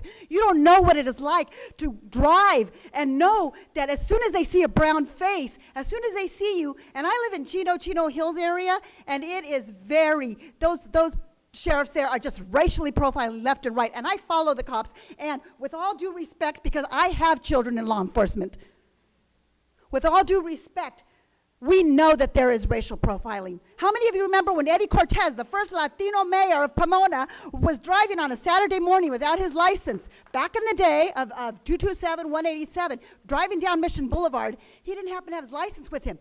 And the Border Patrol stopped him right there on Mission. And he's trying to tell them, I'm the mayor of this city. You all don't realize the discrimination, the racial profiling occurs. Realize the privilege that you walk in. Realize it, please. I beg you, and understand that the people, the immigrants, are the hardest working. They have 2, 3 jobs, being paid nothing. And I have so many allies and friends here who are helping to support those workers. Benjamin Wood, Professor Calderon, all these people who we've worked together for years to stop this. What does San Dimas want to be known for? You want to be known as a bunch of racists? Is that what you want? People will not come here. You'll have economic boycotts. You will have so much against you. And this man was out there trying to incite violence out there. I wish that you would have seen what he was trying to do and the things that he was saying to people. It was hateful. Is that what you want the face of San Dimas to be? Is that what you want? Please, I implore you to go home and look in the mirror and realize the privilege that you walk with. Thank you.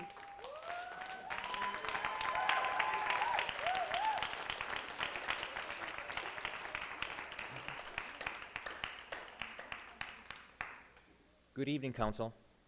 My name is Fernando, and I'm with the Latinos Unidos Student Association of Citrus College. I'm here to urge you to please uphold SB 54, the California Values Act. The pursuit of immigration is a federal prerogative. Let them deal with that. We are better using our funds and our resources to enrich our state. That is what has made us the 6th largest economy in the world. California isn't stopping immigration and customs from doing their job. In fact, ICE has already responded by escalating raids in California. There are students here in San Dimas that attend Citrus College and the surrounding colleges, and to have them worry about whether their city is going to hand them over to ICE agents hinders their educational endeavors at the very least. These students are your citizens, and that they've lived here most, if not all, of their lives. Please consider the message you are sending to them by surrendering out of coercion, out of fear. And I'll finish with this. We were first a nation of indigenous. Then we became a nation of immigrants. It is counterintuitive to discriminate and block access against those who contribute to our economy. The nonprofit, nonpartisan research organization known as the Institute on Taxation and Economic Policy released a report back in March of 2017. And what they found was that just in California alone, 3.1 billion taxes had come from immigrants. So please, uphold SB 54. Thank you.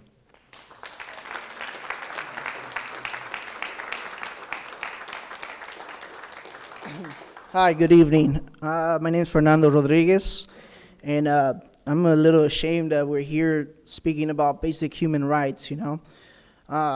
It's unfortunate that, you know, that we're talking about something that's going to make people feel unsafe. And I guess the whole reason why you guys brought it up is to see if it's going to make the city safer or less safe. And I'll tell you what. I work at a local school district, and we're seeing a number of students, you know, starting to miss school just because they fear, you know, the parents fear that they could get deported when there's a political problem. And I think that affects not only the city, but affects our next generations. All SB 54 is separating police officers from ICE officers. And that's very important because you need any human to be able to feel comfortable enough to come up to this gentleman and feel comfortable enough to share any crime, or even if he's committed a small crime. I think we're all humans, and we're all, you know, ran a red light. We've all done something that probably isn't right. And we got to remember that we're humans and we make mistakes. And people shouldn't be afraid just because a police officer can work with ICE, that they won't be able to report it or they won't be able to show to court. The most important part of it is our next generation, which is the little kids. If you want the little kids to grow up, which is because, and the reason why I say this is 50%, I believe, are Hispanics in your community of San Dimas, and I believe it's another like 7% are Asian American. That means that all those families probably have mixed statuses. So these kids are going to be taught that their parents fear the police and that their neighbor fears the police, and that's just local enforcement. Do you want the next generation to fear the police? Do you want the next generation to be afraid to speak up of a crime? Do you want women not to speak of crimes, or any human not to speak of crimes because they're scared that local enforcement might be working with ICE? And that's all I have for you guys today. Thank you.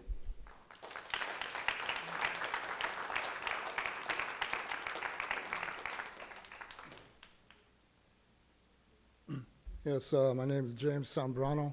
I'm an attorney at law, California State Bar number 259602. I have an office in Claremont at 319 Harvard Avenue. I'd first like to read a couple sentences from the law. It happens to be California Government Code 950, which is known as the Brown Act or the Open Meetings Act.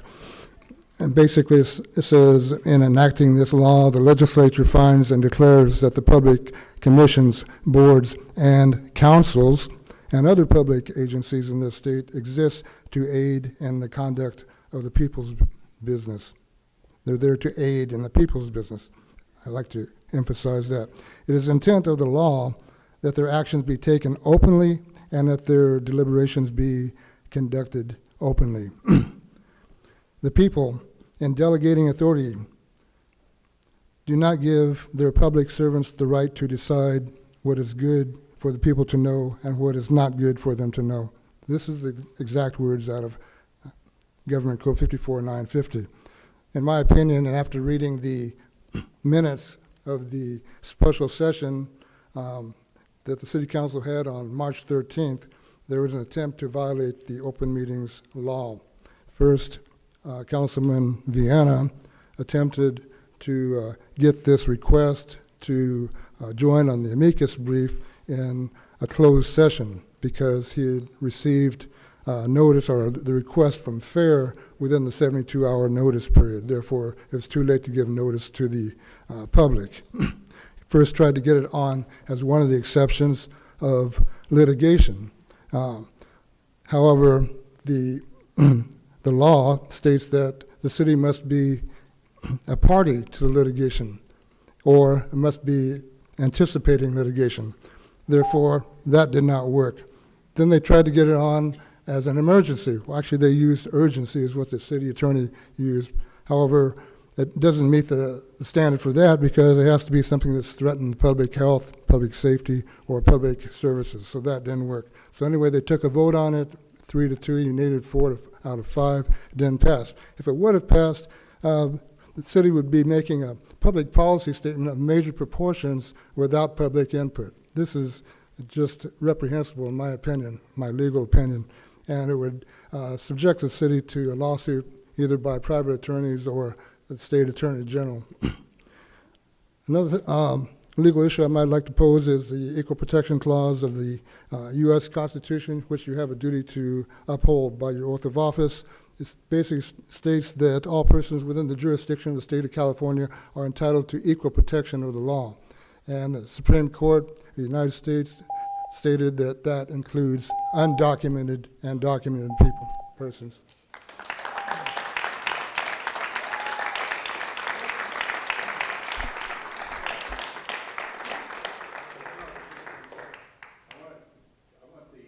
City attorney to clarify that the meeting was none of these things were discussed in a closed session. They were all open sessions to the public.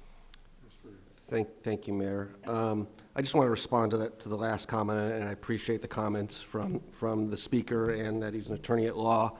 I was at the meeting on March 13th, and no actions or no discussions were in violation of the open meeting law. That meeting actually was an open meeting, and there was a request first to add an agenda item under what's called an urgency exception, and that needed a 4/5 vote, and that was not, it was a 3-2 vote, and so it was not added.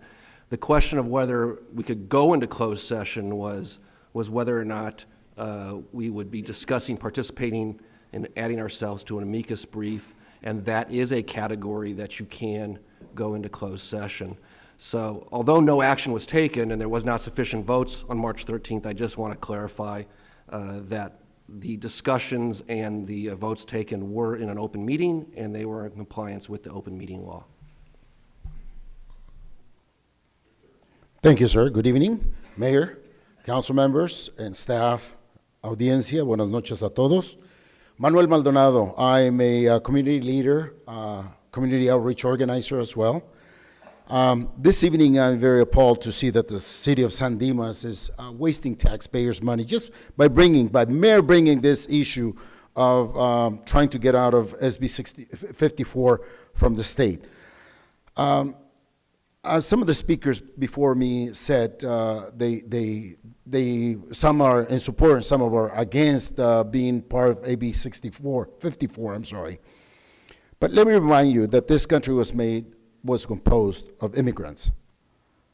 Those that first came to the United States didn't come with legal documentation. They came in the Mayflower, they were undocumented, and they were welcomed with their arms open by the indigenous people in this country that they resided in this country. Unfortunately, they took advantage of them.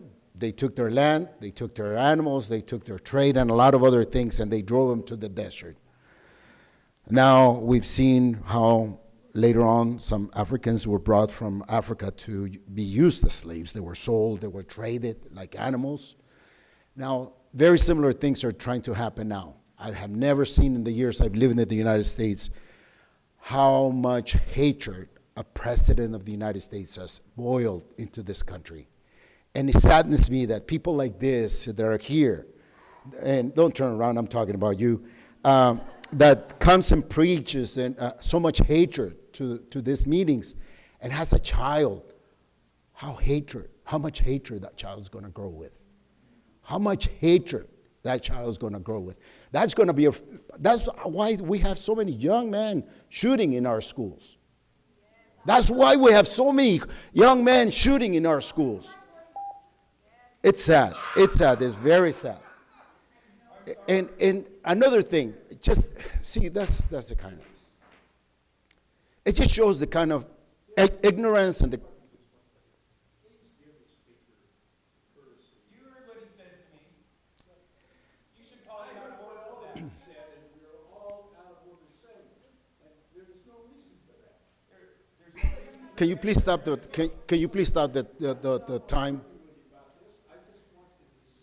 Thank you, sir. And some of these people come and preach hatred, and then they turn around and go to church and pray. Oh my God, that is sacrilegious. How can they go to church and pray? How can they ask the Lord to forgive them?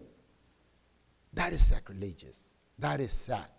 And I would encourage you to speak to our Sheriff McDonald and ask them how he feels about SB 54. I would encourage you to do so. Thank you. Have a good evening.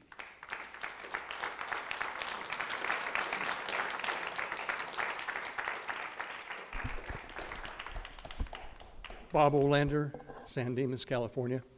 My wife and I today, along with some chamber members and other people from Baldwin Park, were able to attend Waste Management's tour and educational program this morning. It was set up by Terry Muse, and the gentleman we had that conducted that tour, Brandon, did an admirable job. The executive staff that was there answered questions. There was hard hat safety material. It was all there. And when I left, one of them asked me what I had learned.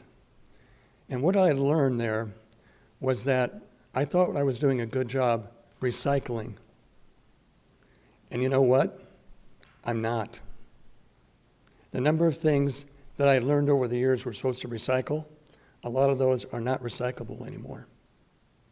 And how we put those things in our gray plastic container is really important, because when you see those belts and how it's sorted and what happens, and it's a whole different atmosphere and a whole different education to see what happens when we don't do it right at curbside. So I made a suggestion to them that they may want to send out, when they send our bi-monthly bill, to put a little flyer in there about what the new things are, what we should not be putting in the recycling bin, because it's going to make a big difference, a really big difference. So that was number one. And number two tonight, I've heard a lot about fear. And what I'd like to say to you as our elected officials, I think having an open discussion about SB 54 is reasonable. We're talking about a discussion, and we should not let fear rule the day, because that is a really slippery slope in the future if we go down that slope. So thank you very much.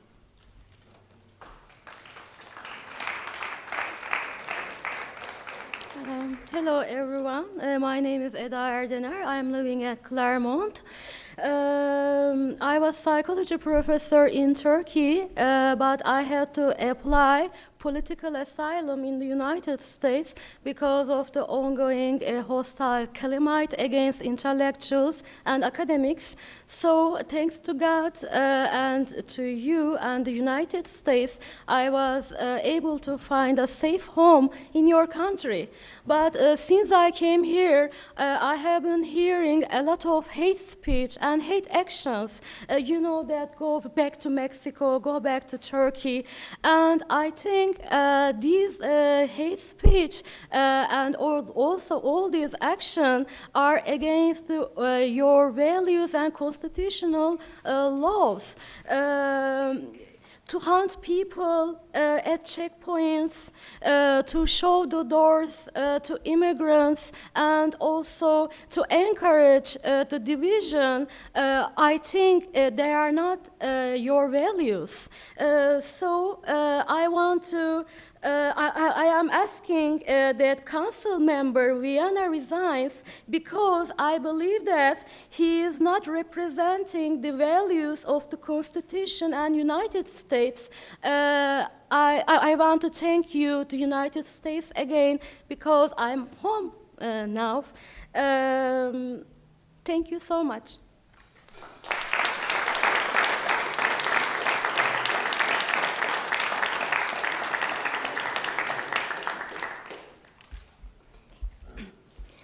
Good evening. My name is Alondra. I'm a student at Cal Poly Pomona and a youth organizer with the Inland Empire Immigrant Youth Collective. I have close ties to the San Dimas community as I have loved ones, close friends, and family who've lived here for many years. I also work and organize in the surrounding areas. This is my first time speaking at a city council meeting, and I'm doing it because I'm tired. I am tired of having to keep hearing about these issues, as I'm sure you're all tired. Some of you I've seen dozing off this past hour and a half. And I'm tired like you are, and I'm tired of having our human dignity questioned and attacked simply for lacking a piece of paper that many of you sitting up there and also many of these haters over here came by only because they were lucky enough to be born on this side of the border. I'm not asking from you today, I'm demanding that you uphold the California state law SB 54 to protect immigrant and refugee families in San Dimas. I would also like to remind you that as government officials, it is your duty and responsibility to represent all constituents, including members of the immigrant community, including the undocumented community. And at the end of the day, as an undocumented person myself, I can't vote. But I sure as hell and can mobilize myself and the dozens of people here today to keep you accountable as well. And this is across not just the San Gabriel Valley, not just across the LA County, but also across the Inland Empire, where we have a massive network and capacity to mobilize to make sure that you are upholding your duty to represent us all. And so today I demand that you dismiss any meetings or discussions around SB 54 and you keep Councilmember Vienna and yourself accountable by asking a council member to resign from his position. Lastly, I wanted to say that as you can hear today, there's an overwhelming amount of support for SB 54. So if you yourselves can't see that the community of San Dimas is asking for you to dismiss these conversations around SB 54, then I would suggest that you also resign yourselves, because apparently you're not hearing and meeting the demands of the community. And so thank you for your time.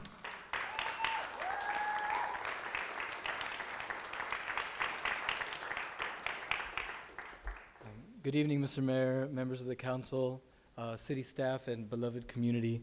My name is Benjamin Wood, and I'm a staff organizer with the Pomona Economic Opportunity Center.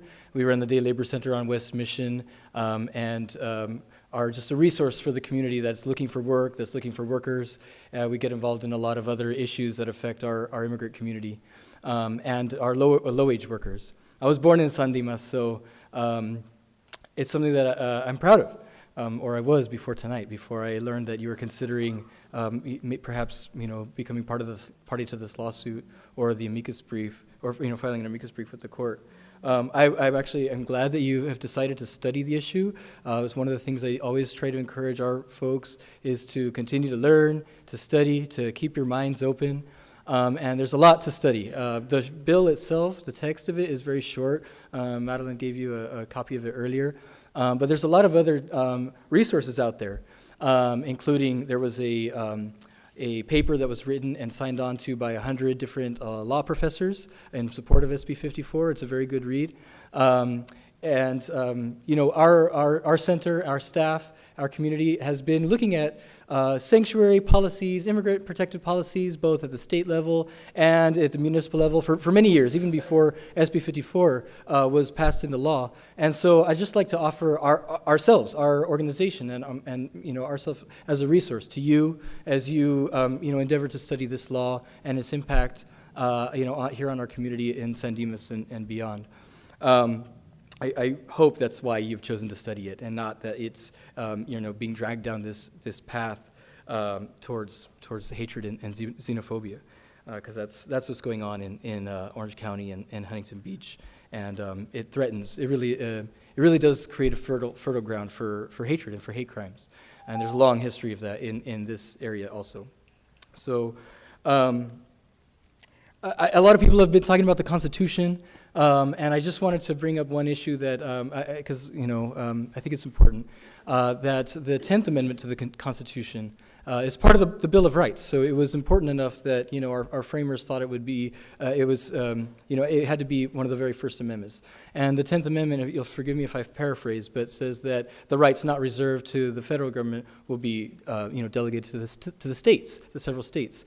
And this is really what protects the state of California, and allows us to pass a law like SB 54. You as a city council can decide how you're going to spend your very, very limited resources. So can we as the state of California. And really, it's in the Constitution itself that is our protection to be able to create the kind of community that we want, one that welcomes immigrants, refugees, and people of all stripes.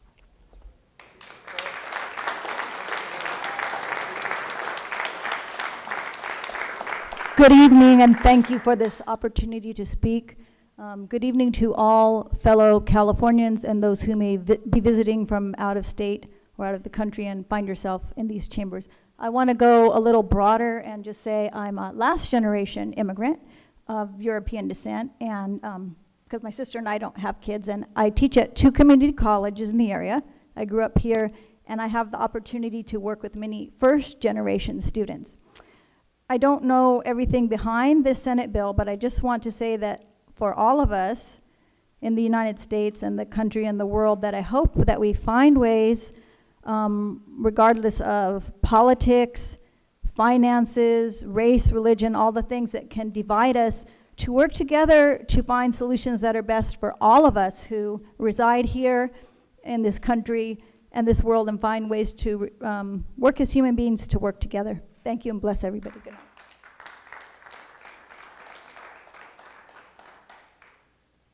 Good evening. I'm John Q. Citizen, local resident, second most hated man in the room. Sorry for you, sir, but I do support you 100%. It was just recently that the National Sheriff's Association decided to buck up against all this sanctuary city crap because it puts their officers in a state of lawlessness. I would urge you to put this opt-out measure up for discussion. I would also like you to consider joining on with the Huntington Beach policy of suing the federal or the state government. I mean, this clown, this godless governor we have, and this idiot AG we got, they're going to not stand against Jeff Sessions and his crew. I've been called every name in the book here tonight. This is my baby's mama. I don't know if you can tell from there, but she is actually a person of color. She's from Mexico.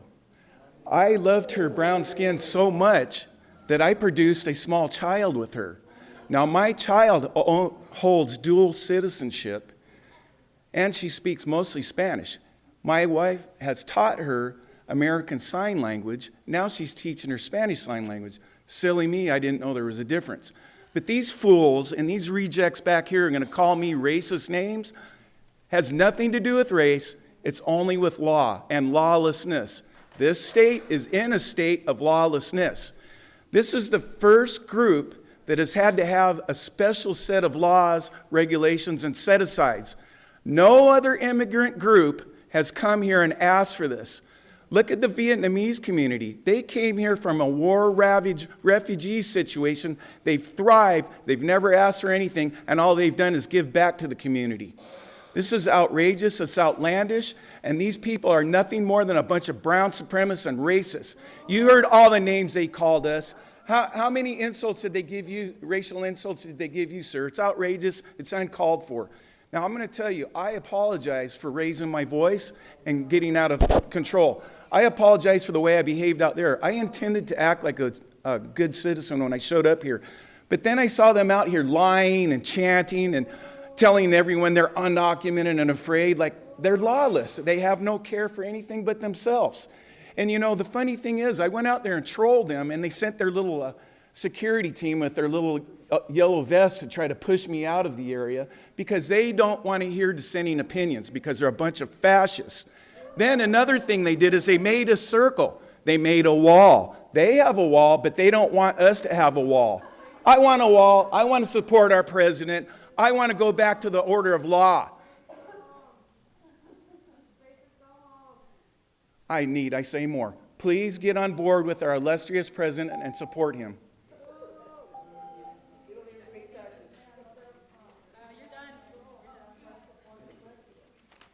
Okay.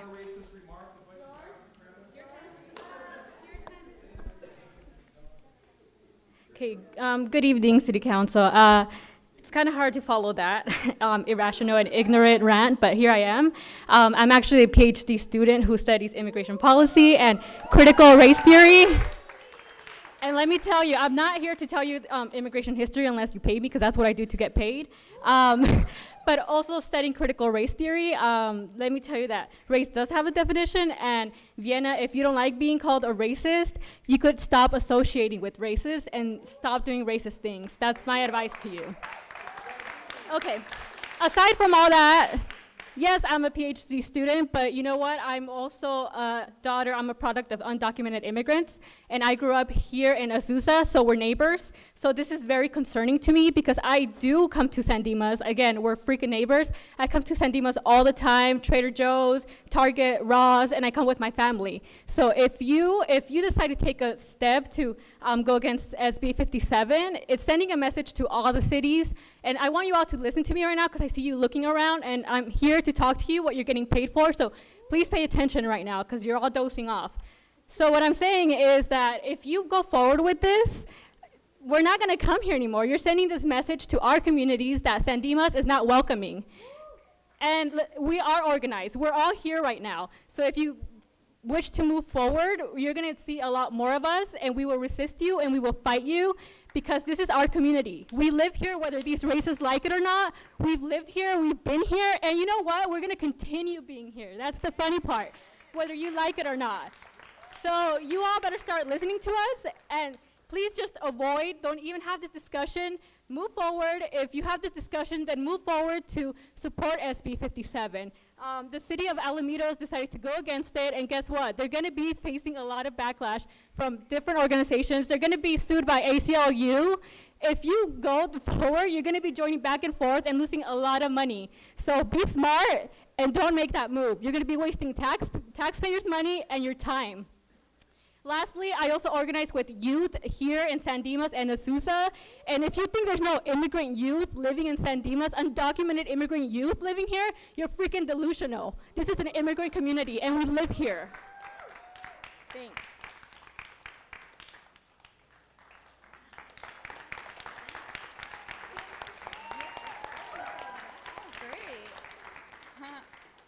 Hi, Mayor, City Council, staff, most everyone in this room. I'm not going to say my name. You know, a lot of people have said why, and that's the same reason why. I have lived in the San Gabriel Valley my entire life. I am very much undocumented, very much unafraid, and very much unapologetic about that. I come to San Dimas all the time. I love shopping, so I love shopping in San Dimas. I have never been called a brown Nazi before, so that was new. I think, you know, it's been a very long night. A lot of people have spoken.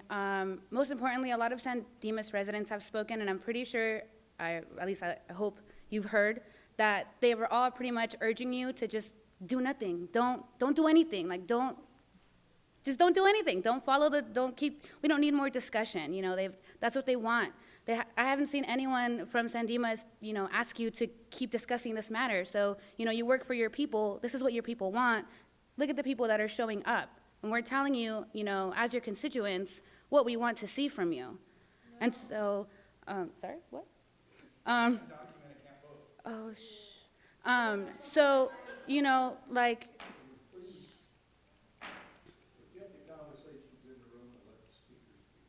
thank you. So listen to your constituents. You know, they've asked for Vienna's resignation. Listen to that as well.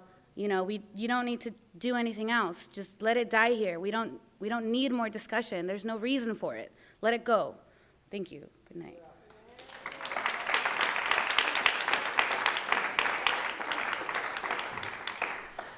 Good evening, Mayor and City Council members and community. I am so happy you're here, and now you just happen to see the kind of movement you're gonna get here with the youth that you just got a presentation of. My name is Marta Samano. I am the president of the Academy of Latino Leaders in Action. And I just got back from Mexico because I'm an elected official. I'm an elected official representing the Mexicans in the exterior. We went to Congress and Senate to lobby in Mexico. Just to give you a little bit of touch of what's going on here. We went to Mexico and we had representations from all over the country of the United States. All Mexicans who were born in the US and who are representing our community, who are representing over 60 million immigrants of Mexican descent in this country. And I want to let you know that. I'm a resident of the San Gabriel Valley, and I'm very proud. I moved a few years ago. I moved here and I realized how much racism is going on in this valley.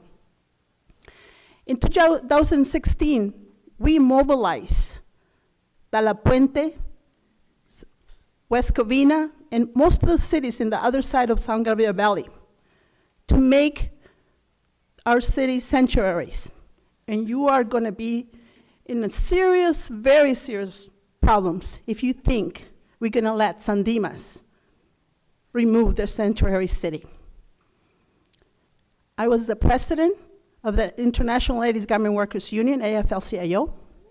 I was an organizer of the United Farm Workers Union, and I was the national director for the MALDE, Mexican American Legal Defense and Education System. And let me tell you something. Many people who are here, they're my friends. We know each other for over 30 years. They're all organizers, and they're all over. And I'm telling you this very clear. We are ready to mobilize the San Dimas community if you pass the SB 54. We are ready to take you on, and we are ready to start electing new elected officials for the San Dimas Valley area. And I'm gonna leave you with this. Some of the things we negotiated with Mexico, free trade agreement, the relationship with all the immigrants that are being abused in the US of their constitutional rights. And let me tell you something. You have a wonderful park here, which is called what? The park that people come from all over the world. And I want you to know that Mexico is the #1 tourist section. And your San Dimas Park, if you pass this law, will be empty. Thank you.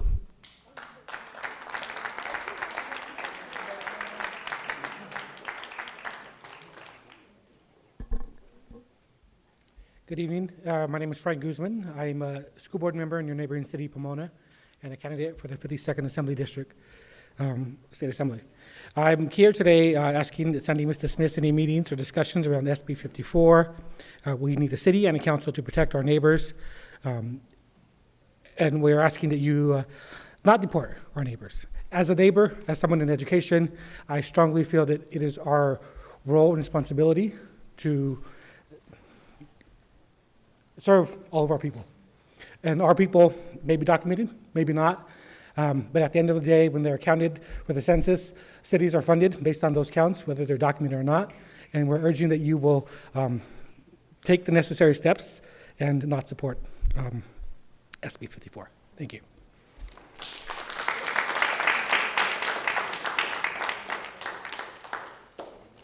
Ryan, you aren't fooling anybody by suggesting a conversation about resisting and refusing to abide by SB 54. It is not a matter of public safety. It is white supremacy, pure and simple. This land is stolen. The fact that you were born within some arbitrary borders doesn't make it yours, doesn't make it mine. Undocumented immigrants are less likely to commit crimes or be incarcerated than the general population. The American Immigration Council noted in 2015 that the recent period of rising immigration to the United States from 1990 to 2013 also corresponded with plummeting crime rates across the country. In January 2017, a new study conducted by Tom Wong, a political scientist at the University of California, San Diego, found that there are broad benefits for local jurisdictions that resist cooperating with federal immigration enforcement. They are safer in the aggregate and enjoy stronger economies. The researchers said for the first time, we're kind of seeing that crime rates are lower when localities stay out of the business of federal immigration enforcement. He looked at federal data on immigration detainers. An ICE-initiated 48-hour hold on anyone being identified as undocumented. When someone is arrested and detained in a local jail, their fingerprints are cross-referenced with a federal database of undocumented immigrants. If the fingerprints match those of someone known to be undocumented, ICE can ask local law enforcement to hold that person as federal officials decide whether to start the deportation process. The researcher compared the data from thousands of counties, those that ICE said did not honor detainer requests and those that did. On average, counties that did not comply with ICE requests experienced 35.5 fewer crimes per 10,000 people than those that did. He also found that counties that did not comply with detainer requests had higher household incomes, lower rates of unemployment, lower rates of poverty, and were less likely to have children under 18 in households receiving public benefits. The crime numbers should not be surprising. Research has shown that working with federal immigration enforcement made it harder for local police agencies to investigate crimes because witnesses and undocumented victims of crimes would be less likely to come forward if they thought they risked being detained and deported. It could be that sanctuary counties have immigrant populations who are more integrated into their social fabric and economies. Stop this crap.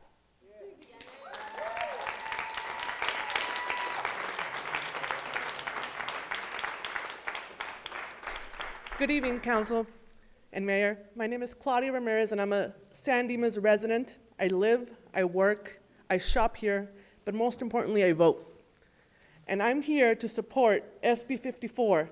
I wasn't prepared to say anything, but I couldn't sit there and go home and live with myself, not knowing that I could have come up and voiced my opinion as a registered voter in the city of San Dimas. I don't know if you've all considered the fiscal impact that a boycott, as the community has voiced, is prepared to do. The community, as I am very proud to see today, has come together and is prepared and is ready to mobilize, and I, for one, am ready to join them. And I'm not the only one. So I implore you to please dismiss this talk of SB 54. It's not worth any of it. It's not worth your time, and it's not worth my taxpayer money. Thank you.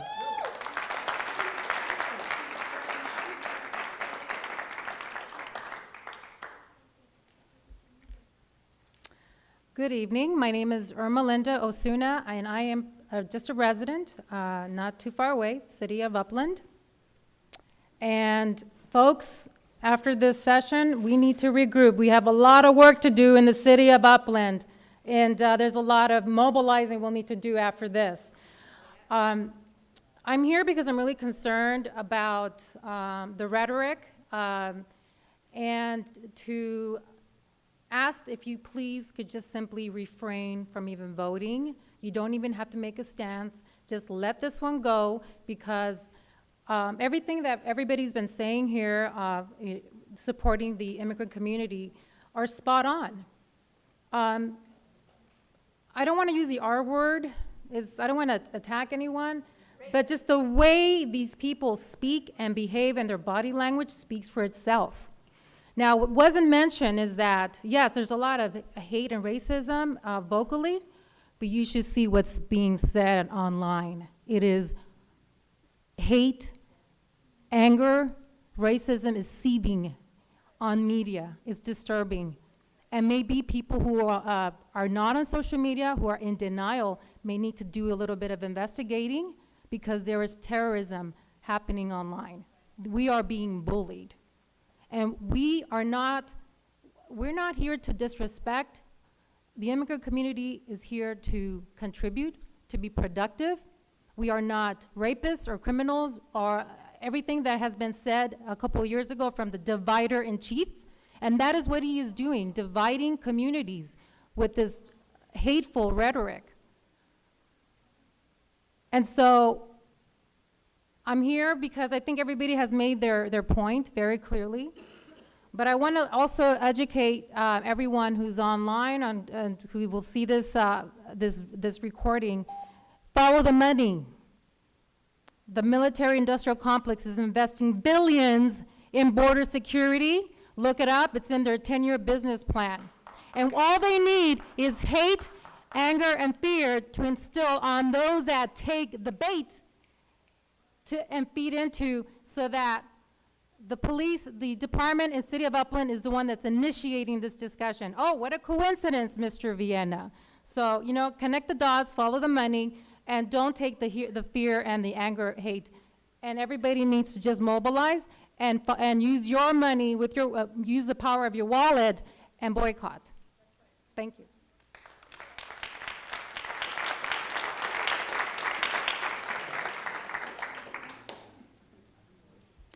Wow. If you're going to talk history, let's get something really straight. People who came over here from Europe, from the other side of the world, came here for opportunity. They were actually citizens of sovereign nations where they had kings and queens, and they didn't like living that way. They came here for independence. They didn't know it, but when they got here, they liked it. They had to build it. It was hard. Eventually, they liked it so much that they said, we do not want to be ruled by kings. And they went and they had a revolution, and they won. And at that point, we became citizens of the United States of America. We're not immigrants anymore. We are citizens of a nation. This is just rich tonight because you're getting all of the arguments. Dennis, you should recognize all of them. You have let the state of California and all the cities across these states, I know you didn't, I think you thought you were doing the right things for the citizens of this state and this country. You have allowed policies in the cities and the counties and the states. You've set up unelected governments. You put UN policy into the legislature of the state of California.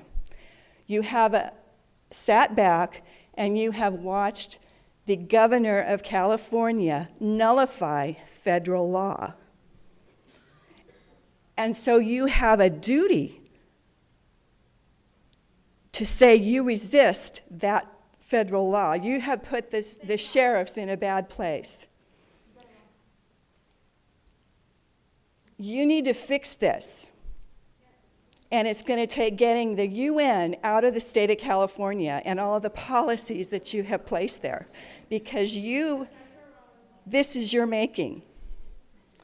And you don't think so, but you go back and you look at all the decisions you've made for the last 20 years, the social justice that you have put in, the fact that you have put diversity into all of the policies in this state and in this city. We were a melting pot. We were different, but we all worked together. We were all citizens of the United States of America. With your policies and accepting them, this is on your heads.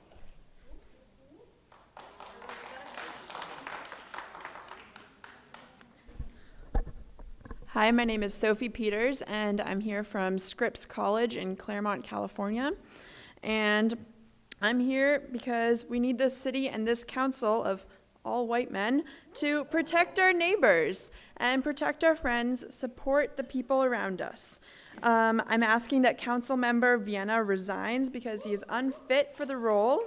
Council Member Vienna has publicly supported FAIR, which is an extremist organization, as reported by the Southern Poverty Law Center, and we need a council that frankly will uplift and support our most vulnerable communities right now.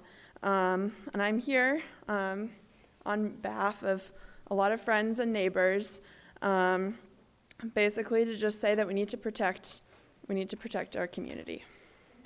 Thank you.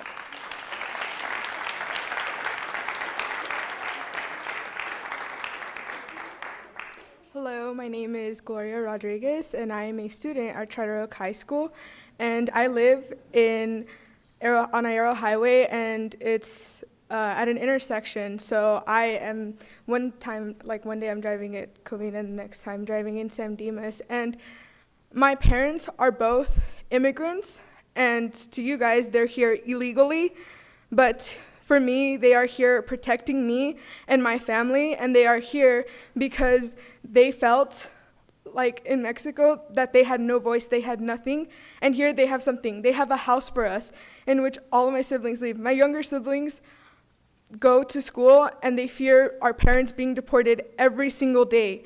And San Dimas not being a sanctuary city anymore would only cause greater fear on my siblings and I. They are younger than me. That is not fair for them. You would be causing our family so much pain. The pain that we have already felt because my father has already been deported.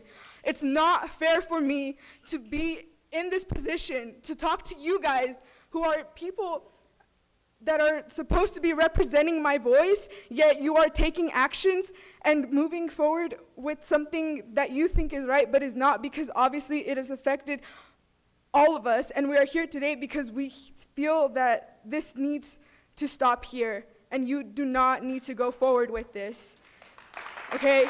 It is wrong to tear my family apart. It is not okay. I won't keep quiet, and I won't stay at home anymore just looking on social media. I'm gonna come out and stand up for what I believe in, because this is what matters.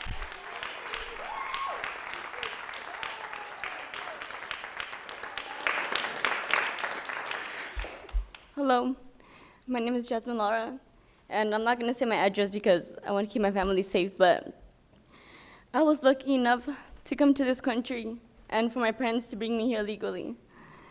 And it just sucks that the people I love, they're not legal here. And they have to feel like they're not worthy. Like they can't have a job, like they can't have an education just because they don't belong here. Now they have to be scared that they're gonna get killed or arrested. I just want safety. Please.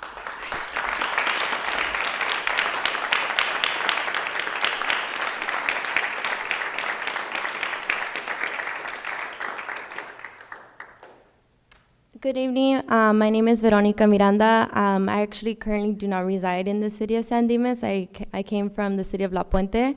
Last week I was at the West Covina City Hall meeting, and this week I'm at San Dimas. Last week it was very emotional to talk in that meeting, but I feel with the energy of tonight's meeting, I have the privilege of next Tuesday bringing students from Hacienda La Puente Unified School District to come to Claremont and Pomona College to represent Danza Azteca, which is a curriculum I teach currently with our dual immersion programs, and I'm currently looking to outreach with other school districts with dual immersion.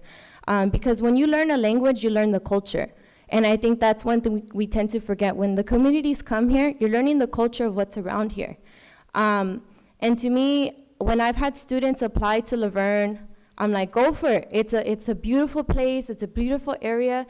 But now, what am I to tell them when they come here that it's not a safe space anymore? They're having the opportunities to come to fantastic schools that have the opportunity to get a higher education. Because like I'm seeing right now, I have an 8-year-old, when I apply the knowledge into her of where she comes from, she grows from that. And that's all community. So what I'm telling you as people of this community is whatever you're providing to this community, people are gonna flourish and grow out of it. A lot of you, even if you don't have children yourselves, you have people that come along with you that learn a lot from you. And if you're not gonna create safe spaces for them, who else is? We have to look up at the people that are in front of us. And I always teach my students, I am your teacher, but I'm not the one that's gonna always tell you what to do. You're gonna grow with the knowledge we give you. And me finishing up my master's by next year, I have the privilege of being documented.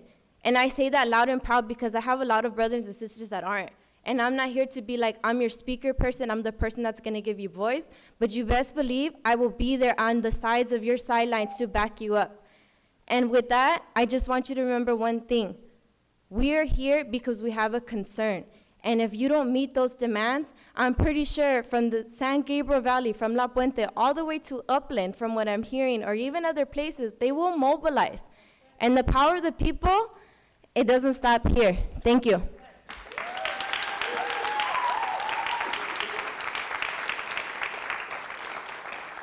Good evening, everyone. Buenas noches a todos. Mi nombre es Marina, vivo en esta ciudad y trabajo en esta ciudad. I'm working in this city and I live in this city. So if you see my hands, that is made cereal for you guys, everyone, every morning.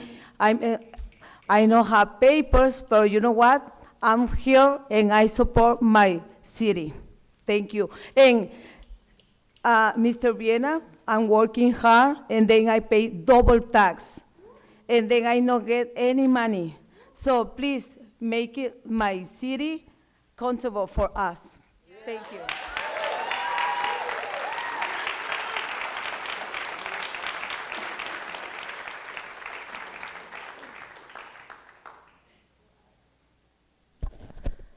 Hello, Mayor, City Council, Wendy Gish.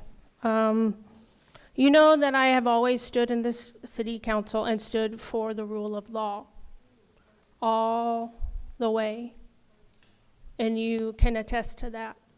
But when it comes to supremacy, whether it's the state rights or federal rights, we do need to abide by those laws. But again, I go back to what our current state government is doing. AB 931, they're trying to pass where our officers here are not able to defend themselves. If they are not able to defend, if they're not able to defend themselves when they're actually in your community, ma'am, if they're not in your community, ma'am, I support them, because what happens is we have lawlessness in this state. Also going back to the Safe California. I will take you back to the Safe California. They are allowing criminals, regardless of what status you have, they're allowing them out early. And this young girl that came up here with her mom, I am proud of her. I don't give a crap what you are. But I do not want a child to be abused by a criminal, because I was. No, I'm passionate about it. I'm passionate about it because I was abused. So I know. So, no, I'm talking about sexual, where they will actually be pushed forever, because it is a life sentence with that. No, but I know mine.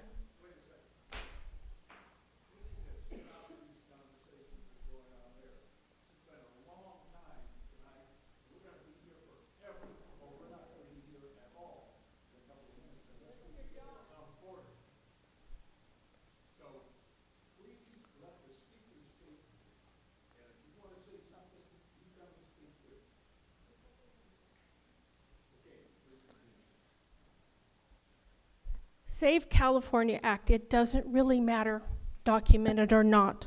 What gets out of early is human trafficking, abducting of a minor for prostitution, rape by intoxication, rape of an unconscious person. This is all stuff that our state has passed, whether it's AB 109, 57, 47, or AB 36. This is all stuff that they've passed that everyone in this state is subjected to. Domestic felonies, they get out early. Drive-by shootings, it doesn't matter. They get out early. And they do both illegal and undocumented and whatever else you want to call yourself. Because I don't really care what color your skin is, because this stuff just makes me angry. This is ridiculous. Assault by a caregiver, they get out early. Who does this? Who? No, I don't do that. Thank you very much, ma'am, because I have morals. False imprisonment, exploding a bomb to injure people, they get out early. Who's will take care of that? Who? They get out early. What kind of punishment is that? There are rapists in all races in this country. It doesn't matter. There's black, white, purple, red, green. I don't really care. I don't care. It doesn't matter. There's trash in every race that pulls this kind of stuff. There's white trash. I'm sorry. There is white trash that does this kind of stuff. I don't want any of it happen to anybody. And I'm sorry, sound like I'm angry, but no, damn it, I'm passionate. Excuse me. I'm very passionate about this. It affects all. It affects all of us. So I don't want to hear any more about racist because I am not. Because I will stand up for anybody when it comes to this kind of bullcrap. This is the stuff that our state of California is passing against all. It doesn't matter what color you are. Doesn't matter. Sorry for being so passionate and angry, but you guys know when I come to the city council meetings that I do my homework.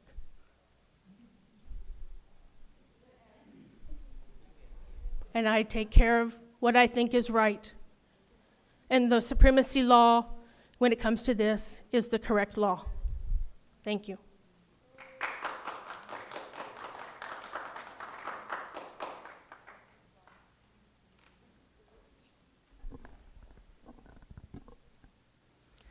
Hello, my name is Alicia Good Allen, and I am a student at Scripps College of the Claremont Colleges.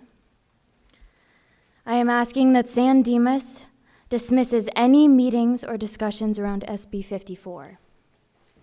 We need the city and this council to protect our neighbors. Please don't deport my neighbor. I would also like to say that aligning with supremacy, white supremacy, is not a good idea. And to the speaker before me, every time that I have heard a white person say, it's not about race, it's about race. At the very minimum, we could be honest with ourselves that the illegal immigrant community labors in completely horrible and unfair conditions because of racial capitalism in this country. And white supremacy and the system that we have currently profits off of that labor. I would also like to be honest about the power conditions in this room. You all can sit there and drink out of your lovely glasses and doze off or fight to stay awake while people are fighting for their lives and the livelihoods of their families. You can sit there and listen to all of us in the communities who are most affected by SB 54 or not SB 54, and then you can go home. It's your choice, but communities are mobilizing here to create mass power and people power to challenge the complacency and comfort in which you sit right now.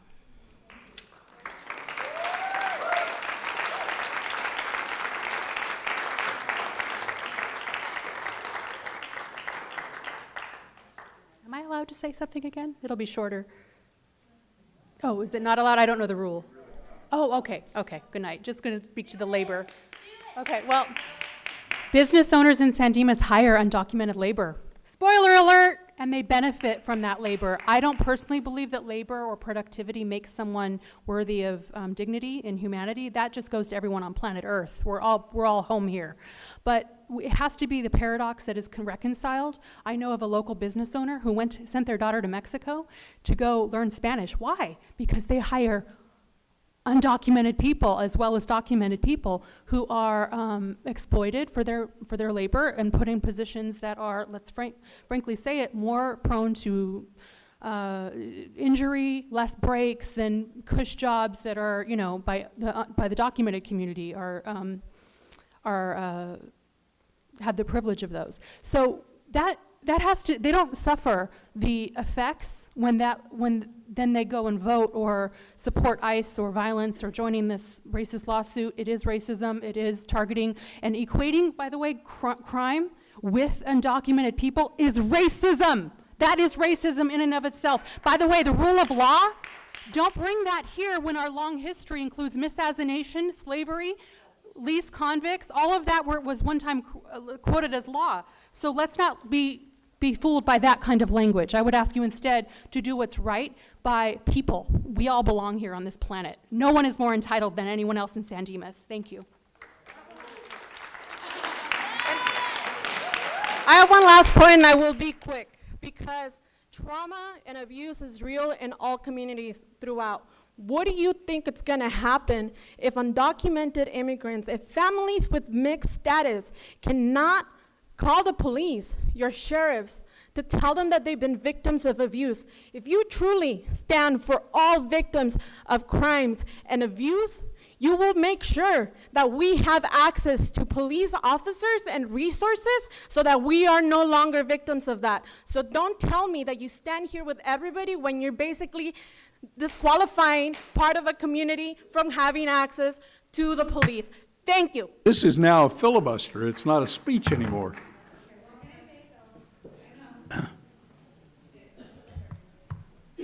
You don't need to start the timer. I'm just going to ask one question.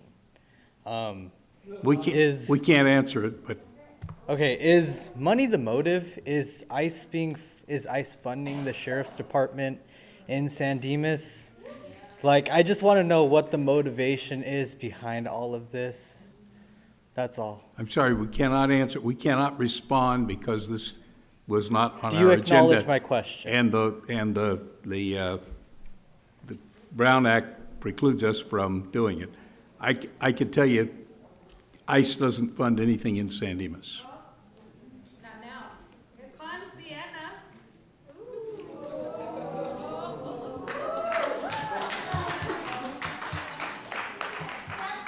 Anyone else want to speak in this oral communications time? Anybody want to speak who has not already done so? Please come forward. Hi there, my name is Kevin with the San Gabriel Valley Immigrant Youth Coalition. I work a lot with youth who are either undocumented or part of mixed status families. Yeah, so a lot of times when we have heard about human trafficking, they never think about the victims or survivors of human trafficking. We have witnessed ourselves how the experiences that survivors have to deal with when ICE works with police. One thing that we want to shed light to is the fact that we need more community resources, more mental health support, instead of collaboration between police and ICE, because even survivors who do not have these resources have to self-medicate with drugs, and because of that, or alcoholism as well, and because of that, they become part of they themselves become criminalized by the police.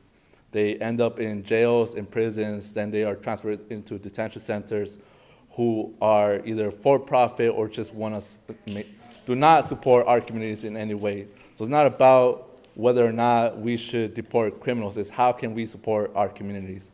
I think that's the major questions that you should ask yourselves with this agenda, with the next meetings, and so on. Thank you very much.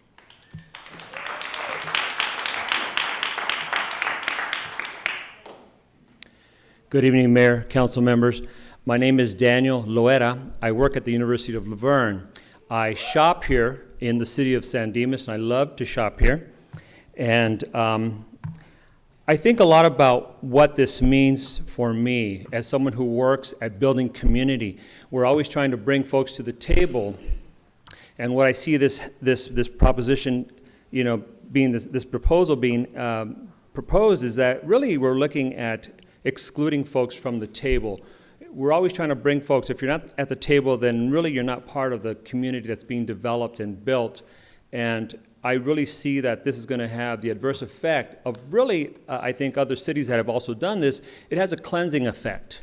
It really keeps folks out of the parameters of that city. I see this having the very same effect here. I would hate for that to happen.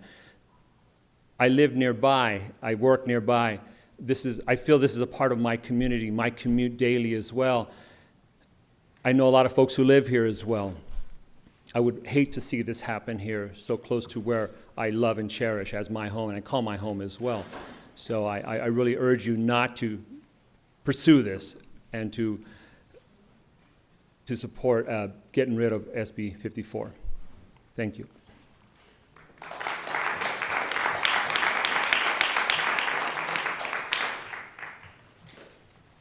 Anyone else?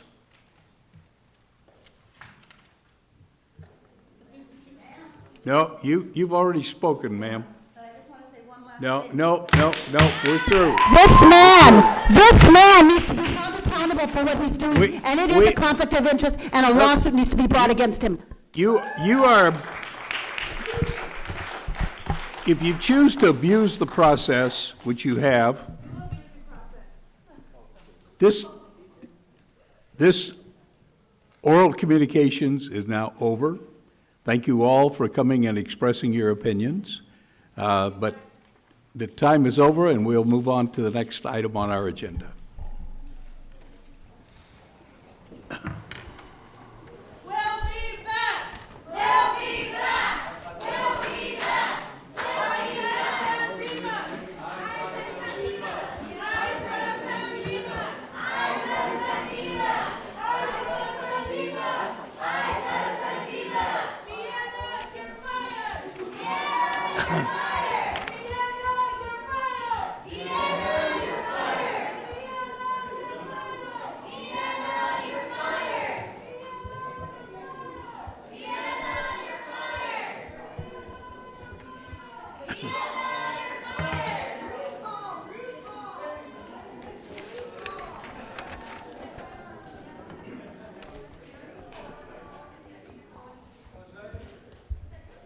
The next item on our agenda is the consent calendar. All the items on the consent calendar to be considered to be routine and will be enacted by one motion unless a member of the council asks for something to be removed for separate discussion. Mr. Mayor, I would like to speak on item 4F. I have a question and a comment. 4F? Yes, 4F, tentative track map approval. Yeah, we did have a second. Okay, so we had a motion and a second, but item number F will be discussed separately. And I just want to say something, item G. Item G. Okay, is anybody opposed other than to approve the consent calendar other than F and G? Hearing no opposition, the consent calendar on all items except F and G are approved. And John, you have something on F? Sure, just briefly. So item 4F is about track map approval of the Brandywine project, which is the development that has been approved for the former horse stable property and nursery that is north of Gladstone and on the east side, or the west side of San Dimas Avenue. There are two parts of that track map that were of a concern to me. That's why I just wanted to mention them. One was the undergrounding of utilities on San Dimas Avenue. And as I understand it, I just wanted, Larry confirmed this earlier, but I wanted to just make public that one of the advantages of this development is that the utilities will be undergrounded along San Dimas Avenue. And if you've seen those electric wires and everything else, those are some of the ugliest electric wires and poles you ever see. So that is definitely that is part of the approval that is in place for this track map, right? Secondly, a part that I'm concerned about is that Lot C, where there's a drainage structure and a retention basin, that is concerning to me because, and I mentioned this when we were debating the wisdom of the layout of all the lots, that, if you look on the map, that particular lot abuts vacant land to the west. It is of a width, and the fact that there's not a house built there that would allow somebody, if they wanted to in the future, access to the land to the west. We have gone on record at least verbally, not in a formal resolution, but verbally as opposing this kind of development farther west. And so it is concerning that there's an open space lot right on the border, and as I mentioned before, that could have been taken care of by building a house there and putting the retention basin someplace else. That is not to say I'm going to vote against the motion. As I've said numerous times in the past, the council took an action on the project. Two of us were opposed to it, but the majority were in favor of it.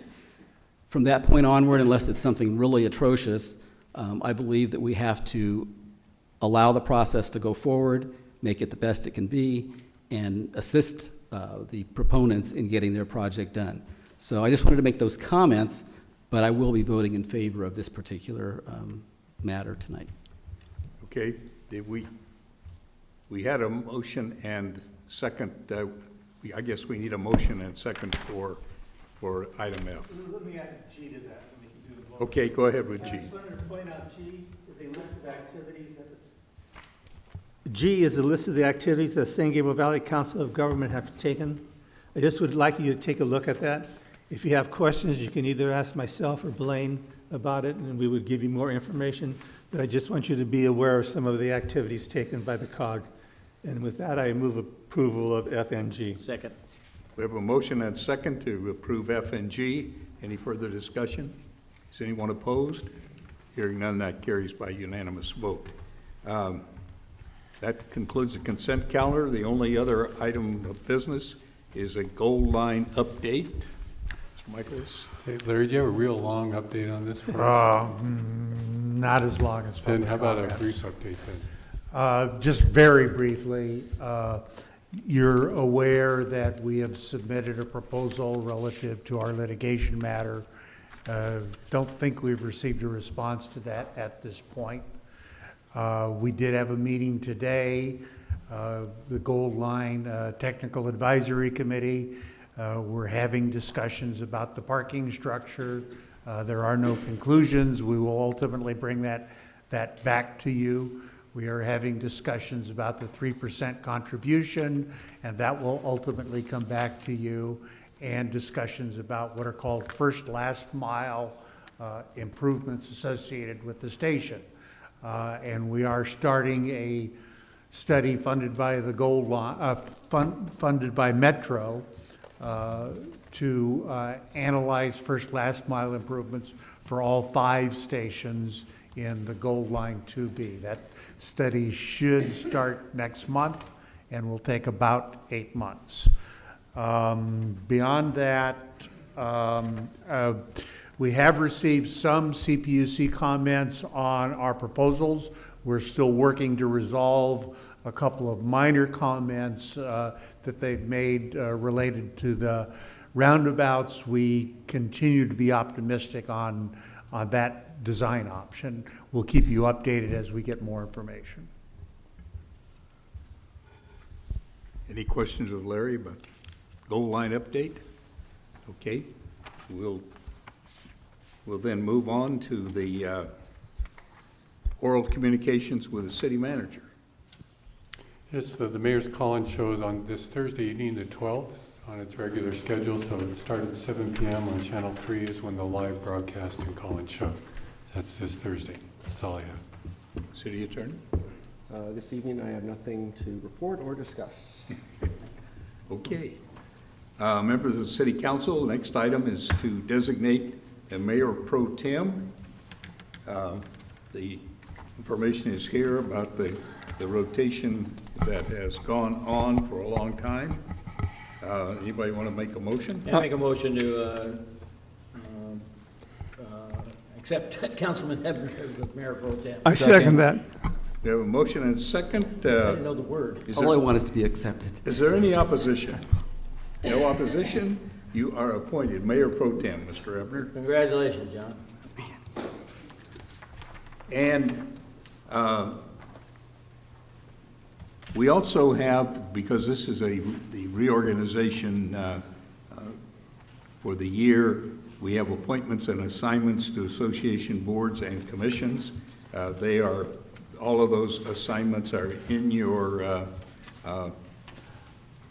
binder, and those appointments are for, if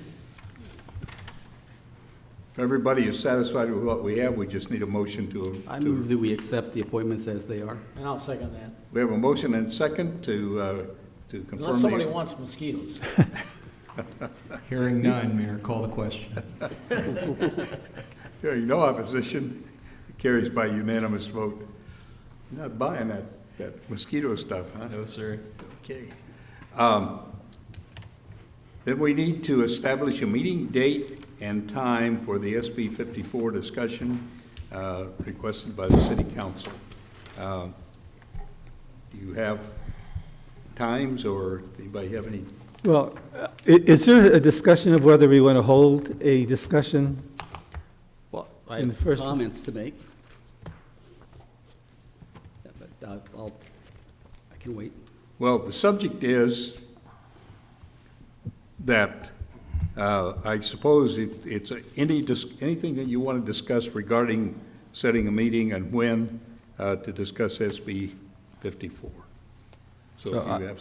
I would just add that in some conversations that if whatever date is selected to have this particular dialogue, it may be more appropriate to have a special meeting so we don't disrupt the normal council calendar. And that way, members of the community that are residents that may not have an interest in participating in that particular dialogue are not impacted like we had this evening, unless they choose to participate. So my thoughts on the matter are that we set a date for a special meeting to discuss this. Well, what's, so the next regular meeting, just to talk about that, what's on the April 24th agenda? Is that got a lot of stuff on it? And I am not available for anything except the regular council meeting. well, what I was thinking was that in the interest of people being able to participate, we might want to have a 7 o'clock meeting. That's in line with a special meeting, but if it were at a regular council meeting, the April 24th meeting, I mean, I would not be opposed to that. I can go either way. For me, I haven't. But I don't know if we need a special meeting just for that. You know, our meetings go fairly long, no matter what anymore, you know? I have a strong feeling we don't have a big enough hall. So I'd be concerned, but this is, we had this portion of it, and we all know there's gonna be another portion of it. Mike? Who's Mike? Sorry. You know, we had this much outflow of people concerned about this matter. We're going to have, in my opinion, probably just as large of an outflow of people who, once this becomes, you know, calendared, they're gonna come, and we're just not gonna have the room here, you know? Unless we have some other plan, I'm not sure what the best way to do it is. You know, I guess, I think it just becomes, I don't know how we do it. How do we figure out if we even want to have this discussion? You know, I'm not sure. If calendar, well, it's got to be calendar, but I'm not sure how we create a discussion if the entire council or majority of the council wants to even become involved in where we're at. I'm not sure. Well, I think we're not discussing having a discussion. I think that was established last meeting. I think we're just merely trying to set a date for us to actually have a dialogue to determine whether we want to do anything at all. Well, I think it's still open as to whether we're going to have a meeting. You know, when this first came up, I said that the city of San Dimas has a long history of not getting involved in things that don't directly affect the city of San Dimas. I was talking to our captain today, and he says, this does not affect our sheriff's station here in San Dimas at all. It affects this jail downtown. At that time, I proposed that we not have this discussion, that we don't come out, and I'm certainly opposed to having the discussion of making San Dimas a sanctuary city. I'm completely opposed to that. But I would be opposed to come out against 54. I would just do what you have done on your own. You have let people know how you feel. I have called the offices of our city, of our state assemblyman and the office of our state senator and let them know how I feel about 54. And I think it should be left to us individually as city council people, but I don't think the city should take a stand. That's just my opinion. Well, the meeting that we're talking about would be where we decide whether to take a stand or not. I think we decide that tonight. Well, tonight is just to have a meeting and a discussion. And so I'm sorry. Go ahead. I'm just going to throw all my comments out there, and I wish that the people were still here to, let me just to listen. clarify Go ahead. that you're correct that we're not here to make a decision on whether the city council is going to take a stand or not, but the city council does have the option of not setting a meeting. Correct. And hearing a meeting date, and by doing so, obviously, to answer that question. All of my comments are directed toward whether to have a meeting or not, with some thoughts about that, doing that or not. And I'm sure the folks who are here will read about it, go online and watch the rest of the meeting. But I'll make two main points. One is that a while ago we said that if a council member, well, we said if two council members wanted to have a meeting, then to discuss an agenda item, that we would agendize that particular item. What that boiled down to, at least for me anyway, was that if one person says it, I support them. And so it's really, to me, if one person wants to have a meeting, a discussion about something, then we should put it on the agenda. Okay, when to have it is another story, you know. But I just wanted to say, and I wish the folks were here because it's our job to take on controversial issues. And it's our job to tell our constituents, residents, interested people what we think about things. The people who were here and were calling everybody names, they may be really surprised by how I vote on this. They don't know, and I'm not going to say anything about it right now. Some of the speakers had quotes about courage to go forward. Some of the speakers talked about, you know, just don't talk about it. Don't discuss it. That, I believe, is perhaps an easy way out, but it's not a way that we should take. And so I just would say that we've had respectful debate, I mean, all along, over the years. Every now and then somebody gets a little bit, you know, maybe lets something slip. But, you know, we've all experienced that at one time or another. But generally, it's respectful. We are up here to represent the people. We're not representing the people if we're not telling them what we think about things. If we just say, oh, we're just not going to talk about it and get out of it that way. Well, John. So I would strongly urge or strongly support anybody who wants to have this discussion.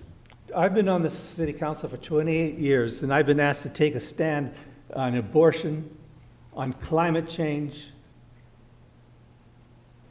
on all sorts of things. And I don't think it's our duty as a city council people to take a stand on, let's say, abortion, which I would not take up on this stage, or about climate change, or what about DACA students? I mean, you could open up the paper and there's a dozen things every day of something important. I mean, the oceans are being, for instance, choked with plastic. And this is scientific knowledge. Should we take a stand on that against the plastic industry? I don't think it's our choice. What San Dimas feels about the plastic industry has nothing to do with what our duty is. And so even things that I feel passionate about, I don't want to take a stand and have the city council say, we approve of, let's say, the DACA students. And we've had things on the agenda where staff has asked us to take a stand, and we have actually refrained from taking a stand. But they've been agendized items. That's the difference here. And just because we're going to have 200 people at the meeting, that's not a reason not to have the discussion, in my opinion. So that's just where I stand on having the meeting. And I'm not talking about the wisdom of taking a stand or not taking a stand. I'm just saying that it's a good idea to talk about stuff.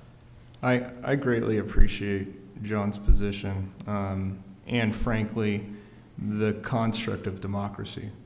I think that a lot of people did come out here tonight, and what's sad is I'd love to respond to Dennis, but to do so requires the conversation so you understand why I believe this to be a local matter. But I'm not, because I'm being mindful that we're just talking about setting a date to have a conversation. So I'm not saying why I believe we should talk about it. I'm not saying, you know, and I'm disappointed, which I'll address in my comments at the end of the night here, that I think that a lot of people came out here, you know, to make their voices heard. And I think that whether we approve or disapprove, I agree with John that the people have a right to know. And we you know, because we don't like adversity or whatever it is, it's unacceptable. We say the Pledge of Allegiance every day. These people are here, they have a right to be heard. I think we should have the conversation. And who knows, you know, you don't even know what I'm prepared to say because we're just trying to have a dialogue. So, and as I've said before, if you wanted to talk about any of those things, you'll always get a second out of me because, you know, who knows whether we support it or not, but at least we'll have that conversation. My position has always been the same, that unless it involves our role as the city council of the city of San Dimas, I don't think anybody elected me to make any generalized statements on behalf of other people about things that are, I mean, there's a whole world out there that people on both sides, if this is something that we needed to take a direction one way or the other, if we had our own police force, that might be a reason for doing it. But so my ultimate deal on this, I'm never voting on this issue. I'm going to abstain because I don't think it's a proper issue for the city of San Dimas to be discussing. It's a national issue of great importance. It's a state issue of great importance. It is not important to the local San Dimas city government, and I don't believe the people invited me to, when I was elected, to be their spokesman on a wide range of political issues. So that's my position. I don't care if we have the meeting or not have the meeting, but in the end, I'm not voting one way or the other on this. I'm voting that I'm going to abstain on the basis I don't believe it's anything we should talk about. So I think after 3 hours of testimony, there clearly is a number of people that, regardless of what side of the fence they're on, are in fact in this city and do wish for this body to have that dialogue one way or the other. Well, and I just don't agree that it's a dialogue. These people, I don't think ever elected me to say this is what the city of San Dimas believes on this issue, which is not a municipal affair. And I think that's the only place that I have authority to speak for anybody in the community if it is a municipal affair. Otherwise, no. When this issue came up a couple of weeks ago, and Ryan brought it up, I think I was the one who said, hey, if he wants to have a dialogue, we need to talk about it. If somebody wants to have a discussion, okay? I received phone calls, emails, all of us have received emails and everything, and there are people on both sides of the avenue who that are very passionate about it. What I would like to ask, and maybe it's just because I'm not as well educated as some of you guys, if we didn't have a meeting, if we didn't disclose a meeting, okay, what would our avenue be? We didn't have a meeting, we just have no concern about it at all? We just have no position on it because it doesn't. But the reality is you got the state and we have the feds, you know, the federal government, okay? We just say we're a neutral city? Is that what you call it? Well, neither one of them, we're not called upon to do anything under either of these, really. So if you don't have a meeting and it dies tonight as far as having a meeting to discuss this matter, then you are just like you were last month and 2 months ago and 3 months ago, which is it's a state law. It's a federal lawsuit, and under that state law, there is no provision in those, and there's two bills, particularly two bills, there's no provision in either one of those bills where the city of San Dimas enforces those provisions. And so, SB 54, and I think, what's the other one? AB 450. AB 450. Neither one of them are, any of the provisions in there are enforced by the city of San Dimas.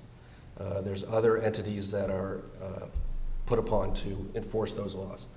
So, yes, if there is no meeting, then there's no action at all by the city of San Dimas and the city council of the city of San Dimas regarding this issue in SB 54 or AB 450. But does that mean that we support SB 54?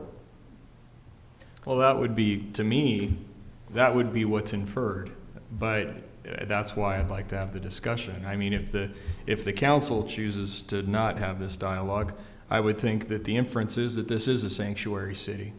And so for that, I would not agree with that, but I have many points I'd love to discuss with each one of you, but we have to have a discussion. I can't imagine why that's an inference that we're support a sanctuary city, because I would not support a sanctuary city on the same basis that I wouldn't. I think we ought to stick to things that are municipal. That's what we're elected for. That's what our authority is. It would be like, judges making decisions. There's part of it that's binding in the system, and a lot of it is not, because they make comments that are outside the issue that they're talking about. All this is making a political statement, and we're not elected to make political statements about things that don't concern cities. Well, have we not taken positions? I think last year we passed a resolution opposing the unintended consequences of AB 109, Prop 47, Prop 57. Those affect us. Well, so does this.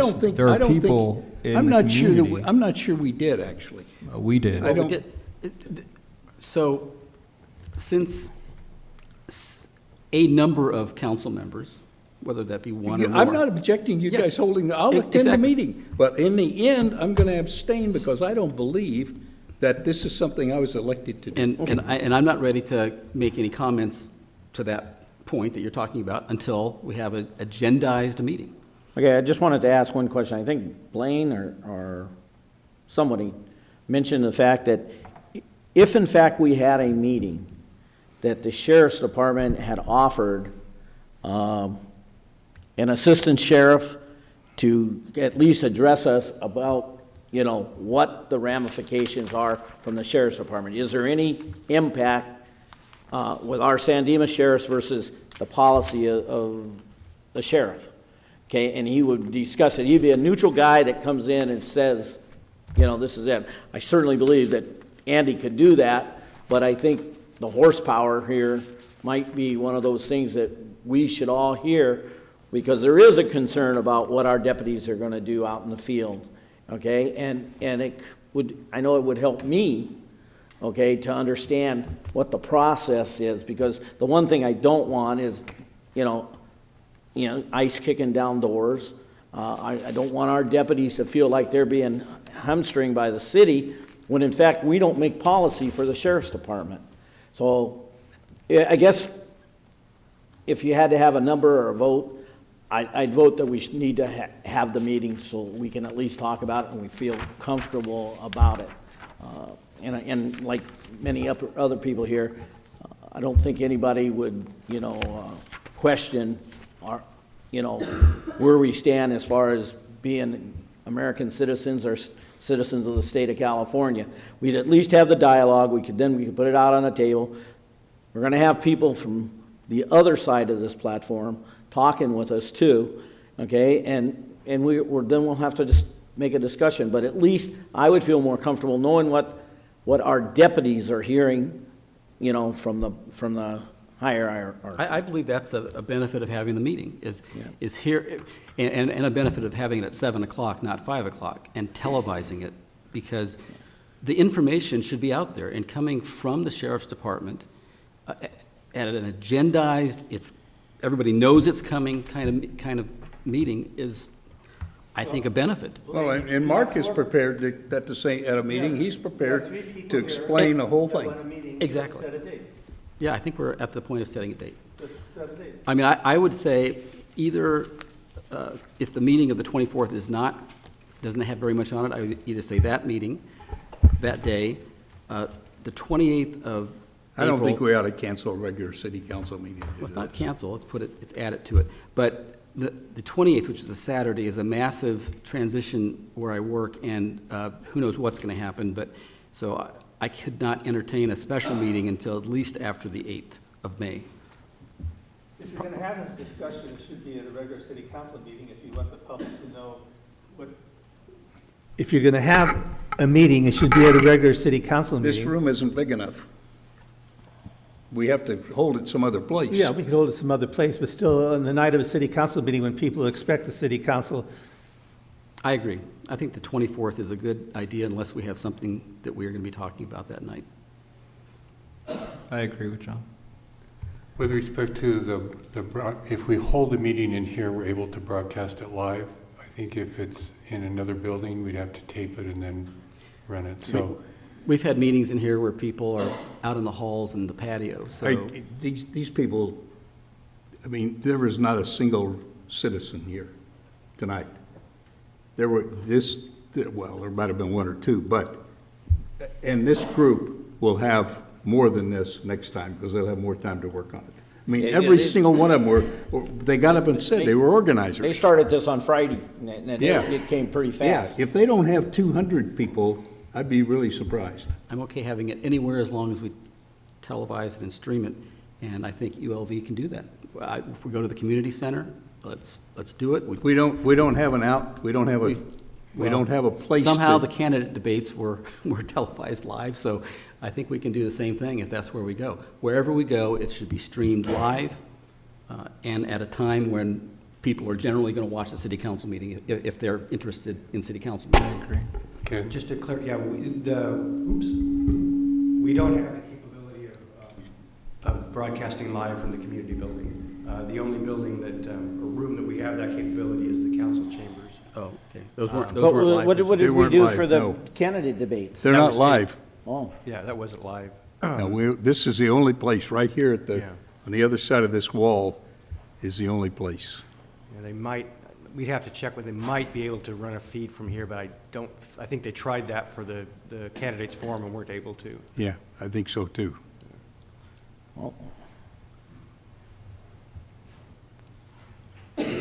Well, your choice is you either have it in here and it's live, or you have it someplace else where you could fit all the people. Doesn't make any difference to me. Just give me the date and I'll be there.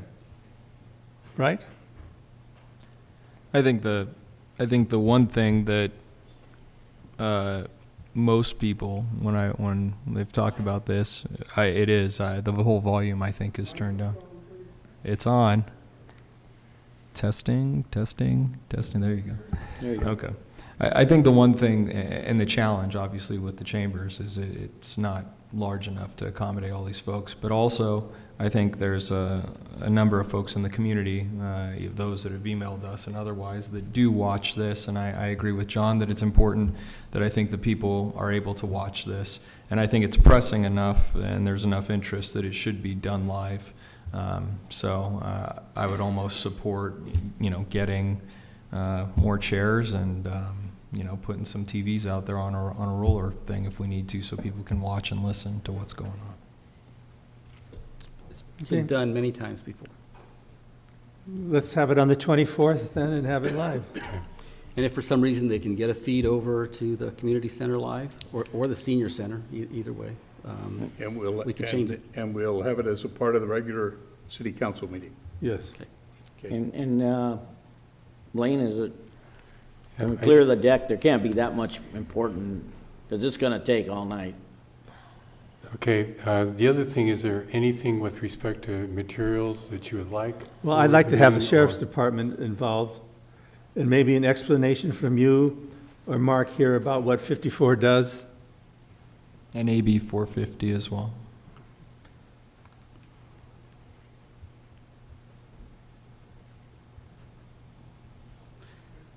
Okay.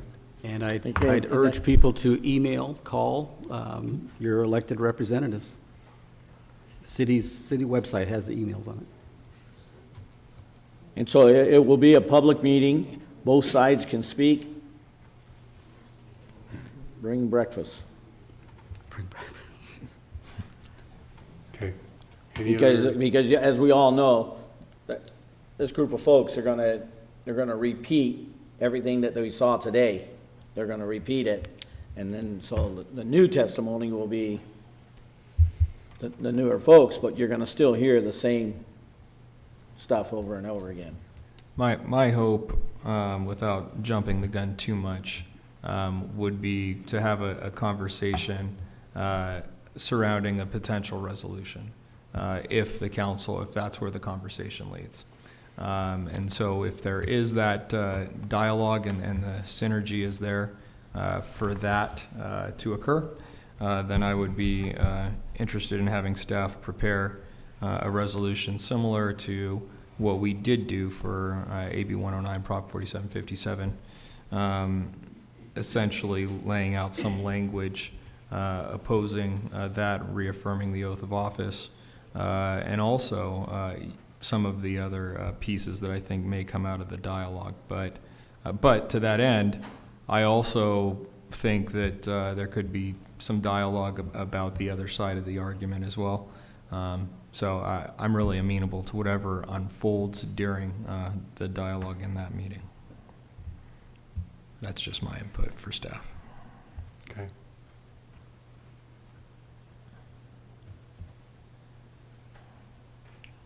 Okay, the 24th.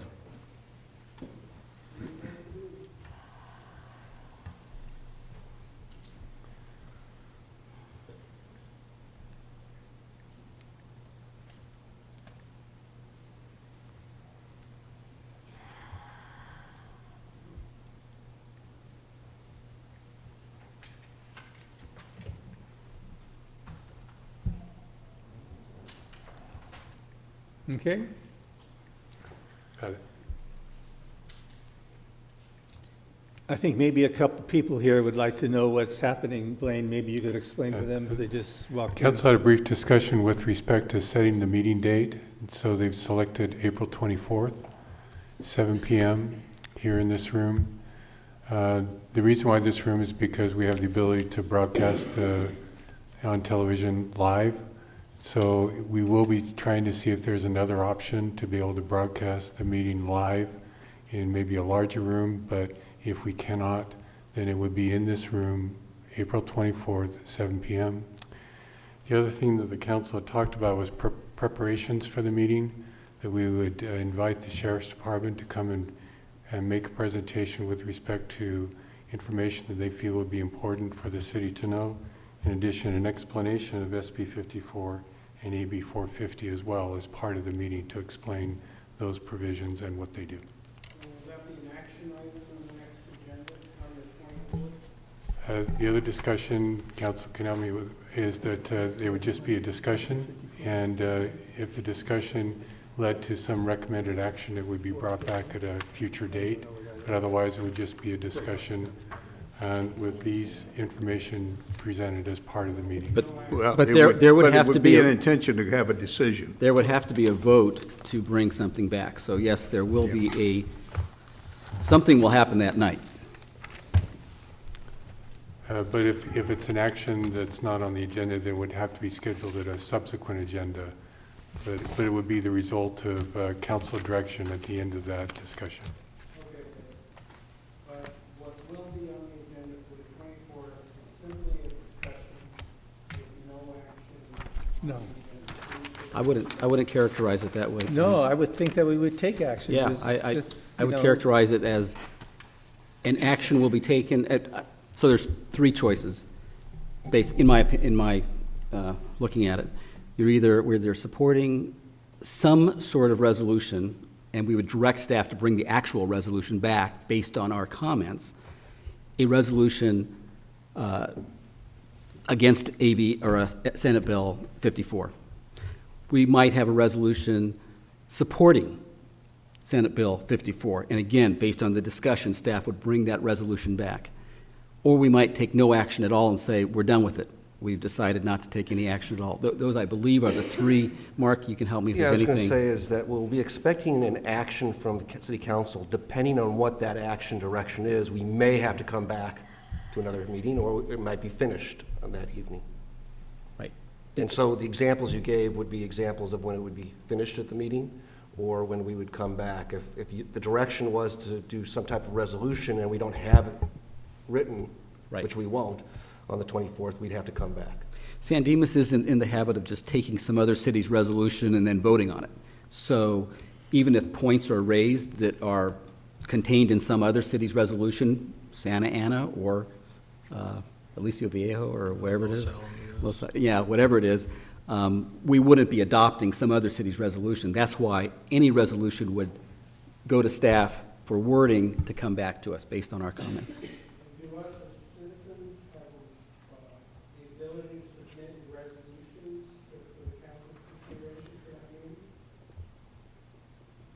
Well, I think there's been people that have, in fact, emailed various resolutions or ordinances to the council. So if you had something, you're free to do that, and then council can consider the points. They cannot be submitted to be voted on.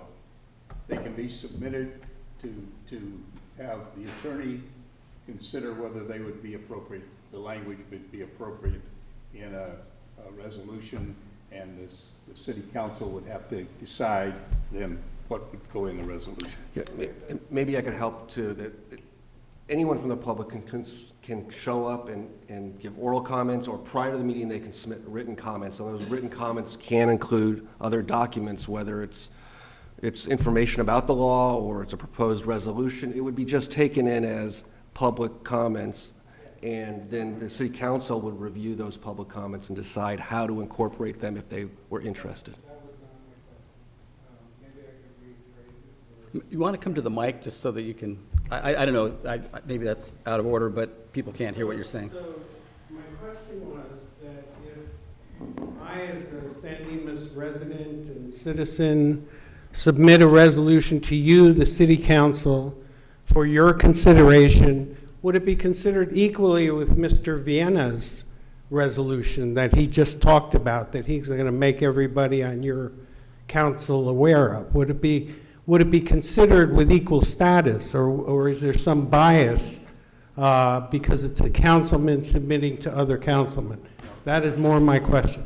If I were to submit a proposed resolution before that meeting in the language that, whatever that is, to create a resolution, you can have your lawyers look at it. I don't care about that, but the consideration is my question. I don't believe that there will be a consideration to vote yea or nay on a resolution you submit. He just talked about he's There going to won't give be everybody a one. resolution. There will not be one on a resolution that Mr. Vienna submits either. There won't be a vote for sure on the 24th? There will be a vote, but the votes will be, the city council will decide what the resolution should include. So you can submit one, but it's going to be submitted for information to be used as a part of putting together a final resolution. So it'll have equal consideration with? It will be given- Insider kind of resolution? It will be given in the council? same consideration whoever submits it. Okay. And it would Thank be you. worthwhile to come and maybe not read it word for word, but come and say, I think your resolution should include A, B, C, D. Right. And then all that testimony goes into what we talk about. I would suggest you put that in writing. Well, that's good Because in 2 or 3 minutes, and very likely, the time for the next one will be 2 minutes. I agree. I think Yeah, there's not enough time I would to, submit it in writing and speak to the issue. right. And you know, it's just one thing, I wasn't sure exactly when you came in, sir, came back in, but we're actually asking an assistant sheriff who represents Sheriff McDonald to come here that night and explain to us what ramifications it has on their deputies, how they're going to handle it, both here in San Dimas as well as move it through the system to the county. We're not in the habit of setting policy for the sheriff's department. Right. Or nor do we have the right to. We hire them to do a job. Right. So we don't want to hamstring our deputies just like, that we have here. We want to hear from what they're going to say is the policy, which will be a big boost here to figure out what's the right thing for us to do. Will that be an objective presentation from the sheriff's department? I would certainly or a hope it would be. political one? That's what we're asking Because, I for. mean, there are positions on this. No, I think that you'll be pleased with what they're saying, but I don't know for sure. I'm just Right. talking about rumors. No, I Our, have no our problem city with attorney more will, information, the better. our city attorney will present an unbiased analysis. Okay. That will be our primary staff report, will be the city attorney's just factual analysis. And my other concern, just to mention before I go home tonight, but I am concerned that when city council, especially my city council, gets into the business of questioning statutes that are legitimately passed, and, in the state of California, no matter what they are, I mean, I can think of laws that I'd love you to pass a resolution, a fight, and file a brief, and get into a lawsuit about. I could give you a whole list, and if you want, I'll bring it on the 24th. And you can consider all those state laws that we don't like, and let's file a lawsuit, because if we're going to get in the business of filing lawsuits against state statutes that have been duly passed, and somebody chose, to challenge it in the courts, fine, let them challenge it in the courts. That's their prerogative. Anybody can challenge anything. But if the city of San Dimas is going to start challenging things. We are a long way. And if you're going to spend money to do it, our property tax money, and, if you're going to do that, then I just see that as raising a whole bunch of flags. We have never done that in the past. I didn't think you And did. I can't see the circumstances under which we would do that. Okay, well, I appreciate that. No, we're not. Well, that's We're this not doing discussion. anything now. Yeah, we're in. All we're doing is we're going to have a report on and we've had a request that we take a position. Right. At least the first time was an amicus, to sign on an amicus brief. That date is. That's not filing a lawsuit Exactly. in any way on our own. Right. And that's done. We will not even be revisiting Well, that. maybe I will submit that list of all the laws that we don't like, and maybe we could propose that you file amicus briefs in many of them. We have And typically. maybe you would consider that and take the time to really consider each and every proposal like you're considering this. We have I would typically expect that. filed amicus briefs in lawsuits that involved specific issues related to San Dimas as a municipal government. They've tended to be lawsuits where, typically against the state, where the state is interfering with local, what localities can do. I don't think we ever actually joined any of the lawsuits on the redevelopment. There were several lawsuits on redevelopment. Many cities joined as amicus on those. Some other things but typically they involve municipal affairs. I was never aware that we had this huge immigration problem in San Dimas. I've lived here 18 years. I've never seen it. Maybe I'm just ignorant. I don't know. But I have neighbors. I have friends. Some are undocumented. Some are hardworking people. They're all hardworking people. I just There are a lot of people don't I've never understand. bothered to inquire. Exactly. My point exactly, Mr. Mayor. That is exactly my point. There are good neighbors all through this town that we don't ask because they're good neighbors and we don't care, really. And then it becomes political and ideological, and then all of a sudden, we're doing damage to those good neighbors. And that's where I'm coming from. So, maybe I will come with that list and a resolution. And maybe you can consider Why don't you amicus start briefs. with the first resolution? Let's fight one battle at a time. Let's get through that one first. Well, I'm just saying, I have a concern that this is going to start, this is setting a precedent or setting an expectation where I don't know who's gonna try and manipulate it the next time, like Mr. Vienna seems to be doing with this issue. You know, this could be a slippery slope, in my view, okay? When you get into, you don't like something, it's ideological, it's political, those divisions are going on all over our country today. We don't need them here in San Dimas, you know? And that's my point. If you want me to create a list, I'll create a list of 15 issues, state laws, that we could easily say they have an effect on San Dimas. Let's talk about an amicus brief if there's a current lawsuit. If there's not a current lawsuit, let's create one. Hey, why not? Well, you know, you there? You know, I'll step aside. You're saying a lot of good things. You're Yeah. saying, I think, as the mayor said, your ideas of a resolution sounded really good. All the rest of the stuff you're talking about, I understand where you're coming from, but, you know, I just think that I don't mean to be disrespectful to anybody that was in the audience, but you've made more sense in the last 10 minutes than people screaming and yelling We at have each a other. lot of young folks, a lot of emotional people, a lot of people that are directly affected. I'm not directly affected. I mean, I'm not going to get deported, I don't think, unless Mr. Vienna has other ideas.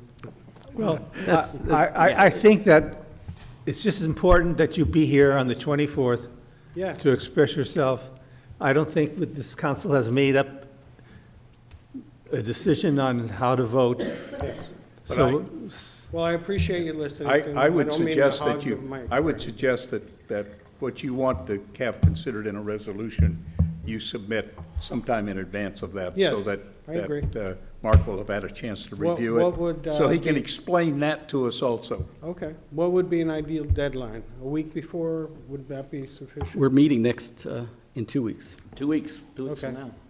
Yeah, Okay. a week ahead if you could do it. We'll try and pull something together. Because we would want Mark to be able to give us the same Okay. analysis of that to say what it would do. Fair enough. Thank you. Thank you. Okay.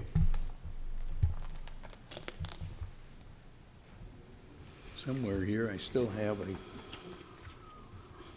an agenda, I believe, or I did, unless I threw it away. Okay, we're not getting here too rapidly.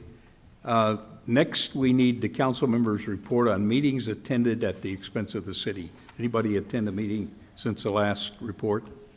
Okay, individual members' comments and updates. Ryan? Yeah. First off, I'll say bienvenidos y muchas gracias para toda la gente que estaba aquí esta noche. What most of you don't know really is where I come from on this. There was a lot of assumptions tonight, and I'm very saddened by the citizens that are in this community that maybe took a newspaper headline and failed maybe to actually hear what the position was. And I would urge those people to take a moment to go to the City of San Dimas website and click on View City Council Meetings and take some time to hear the position.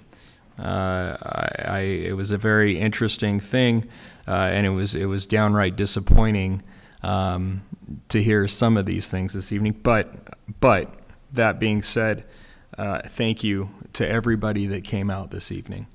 Regardless of what your thought is on the matter, this is the principle of democracy, and I greatly appreciate the people that came out, the positions that were stated in their various methods, and I'm really looking forward to having a honest and healthy discussion by the City Council with regards to this particular matter, because I think that, like the rally this evening, ICE out of San Dimas, so eloquently named, if they had any idea where I came from, they'd know I agree with them.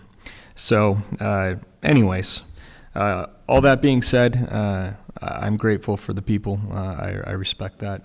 And thank you, Council, for having the courage to have this dialogue. I think that if we stop talking, it's a failure in democracy. It's a failure on our part to do our jobs. And like John said earlier, sometimes there are not things that are popular. But you know, we all are up here representing the people in the community, and that's all people. You know, and so I think we all have a responsibility to do that and keep an open mind. So with that, that wraps it up, and thank you. Brief comment. I think that those who speak on emotional issues and are passionate about it should keep in mind that a civil dialogue helps your position more than calling people names. And I guess just because my mom always told me, don't call people names, don't call people liars, those kind of things. And I won't go into my personal background, but if you knew it, even though I been here 60 plus years, within like 5-6 miles of here, grew up here, you can imagine the types of friends I had when I was growing up because of the area it is. And my parents were passionate about a lot of things, and I won't go into that so much, but it does not help and it's not fruitful to demonize people who do not agree with you. You don't know all the answers, and even if you do disagree with them, it's just not right, and it's not fair to demonize the opposition, and that goes for the opposition in all cases.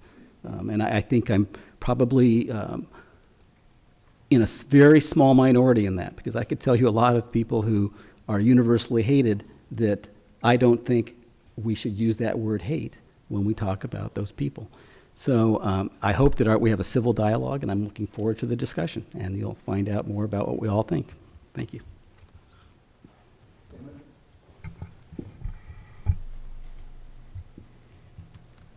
I think at this point, I'm just going to say, have a rest of a good night. I think that could get into talking and probably just not go the right way. So, good night, and I think I will say that the dialogue has been good. We've heard a lot of different opinions. We've also, I might note that we've had numerous people calling us with different ideas. So it's something that we also have to remember. You know, there was an organized group of folks here tonight. You know, I think we all know that there'll be that group of folks, and there may be some other people that we need to listen to that have a different version. I think the people up here will come up with the right decision for the city of San Dimas. Yes, and good night, and we'll see you on April 24th. That's it. I think that this was a long public hearing. It reminds me of the days when we were doing development. Only in those, you had people on both sides, and it was sometimes, you know, 1 o'clock in the morning, you get there, but, you know, they always got worked out one way or another. I just, as I've expressed before, every time this has come up, I just think this is not a municipal issue. It is not, nobody elected me to tell them what to think on something like this. This is not, if we had our own police force, or if there was some way that it affected what the city of San Dimas does, then I think that would be a different matter, but I don't think it is, and I think it's, from my standpoint, this is not an area in which I think anybody elected me to vote on, so I probably will not. But we will be adjourning the meeting and convening the next meeting on the 24th. On the 16th. Pardon me, on the 16th, we're having the council staff retreat, which is held at 5 p.m. on April 16th. It's held next door. That is an open meeting, like all of our open meetings, even the ones that are over there are all open meetings unless they are specifically closed session. So with that, thank you all for being here and still being awake. Good night.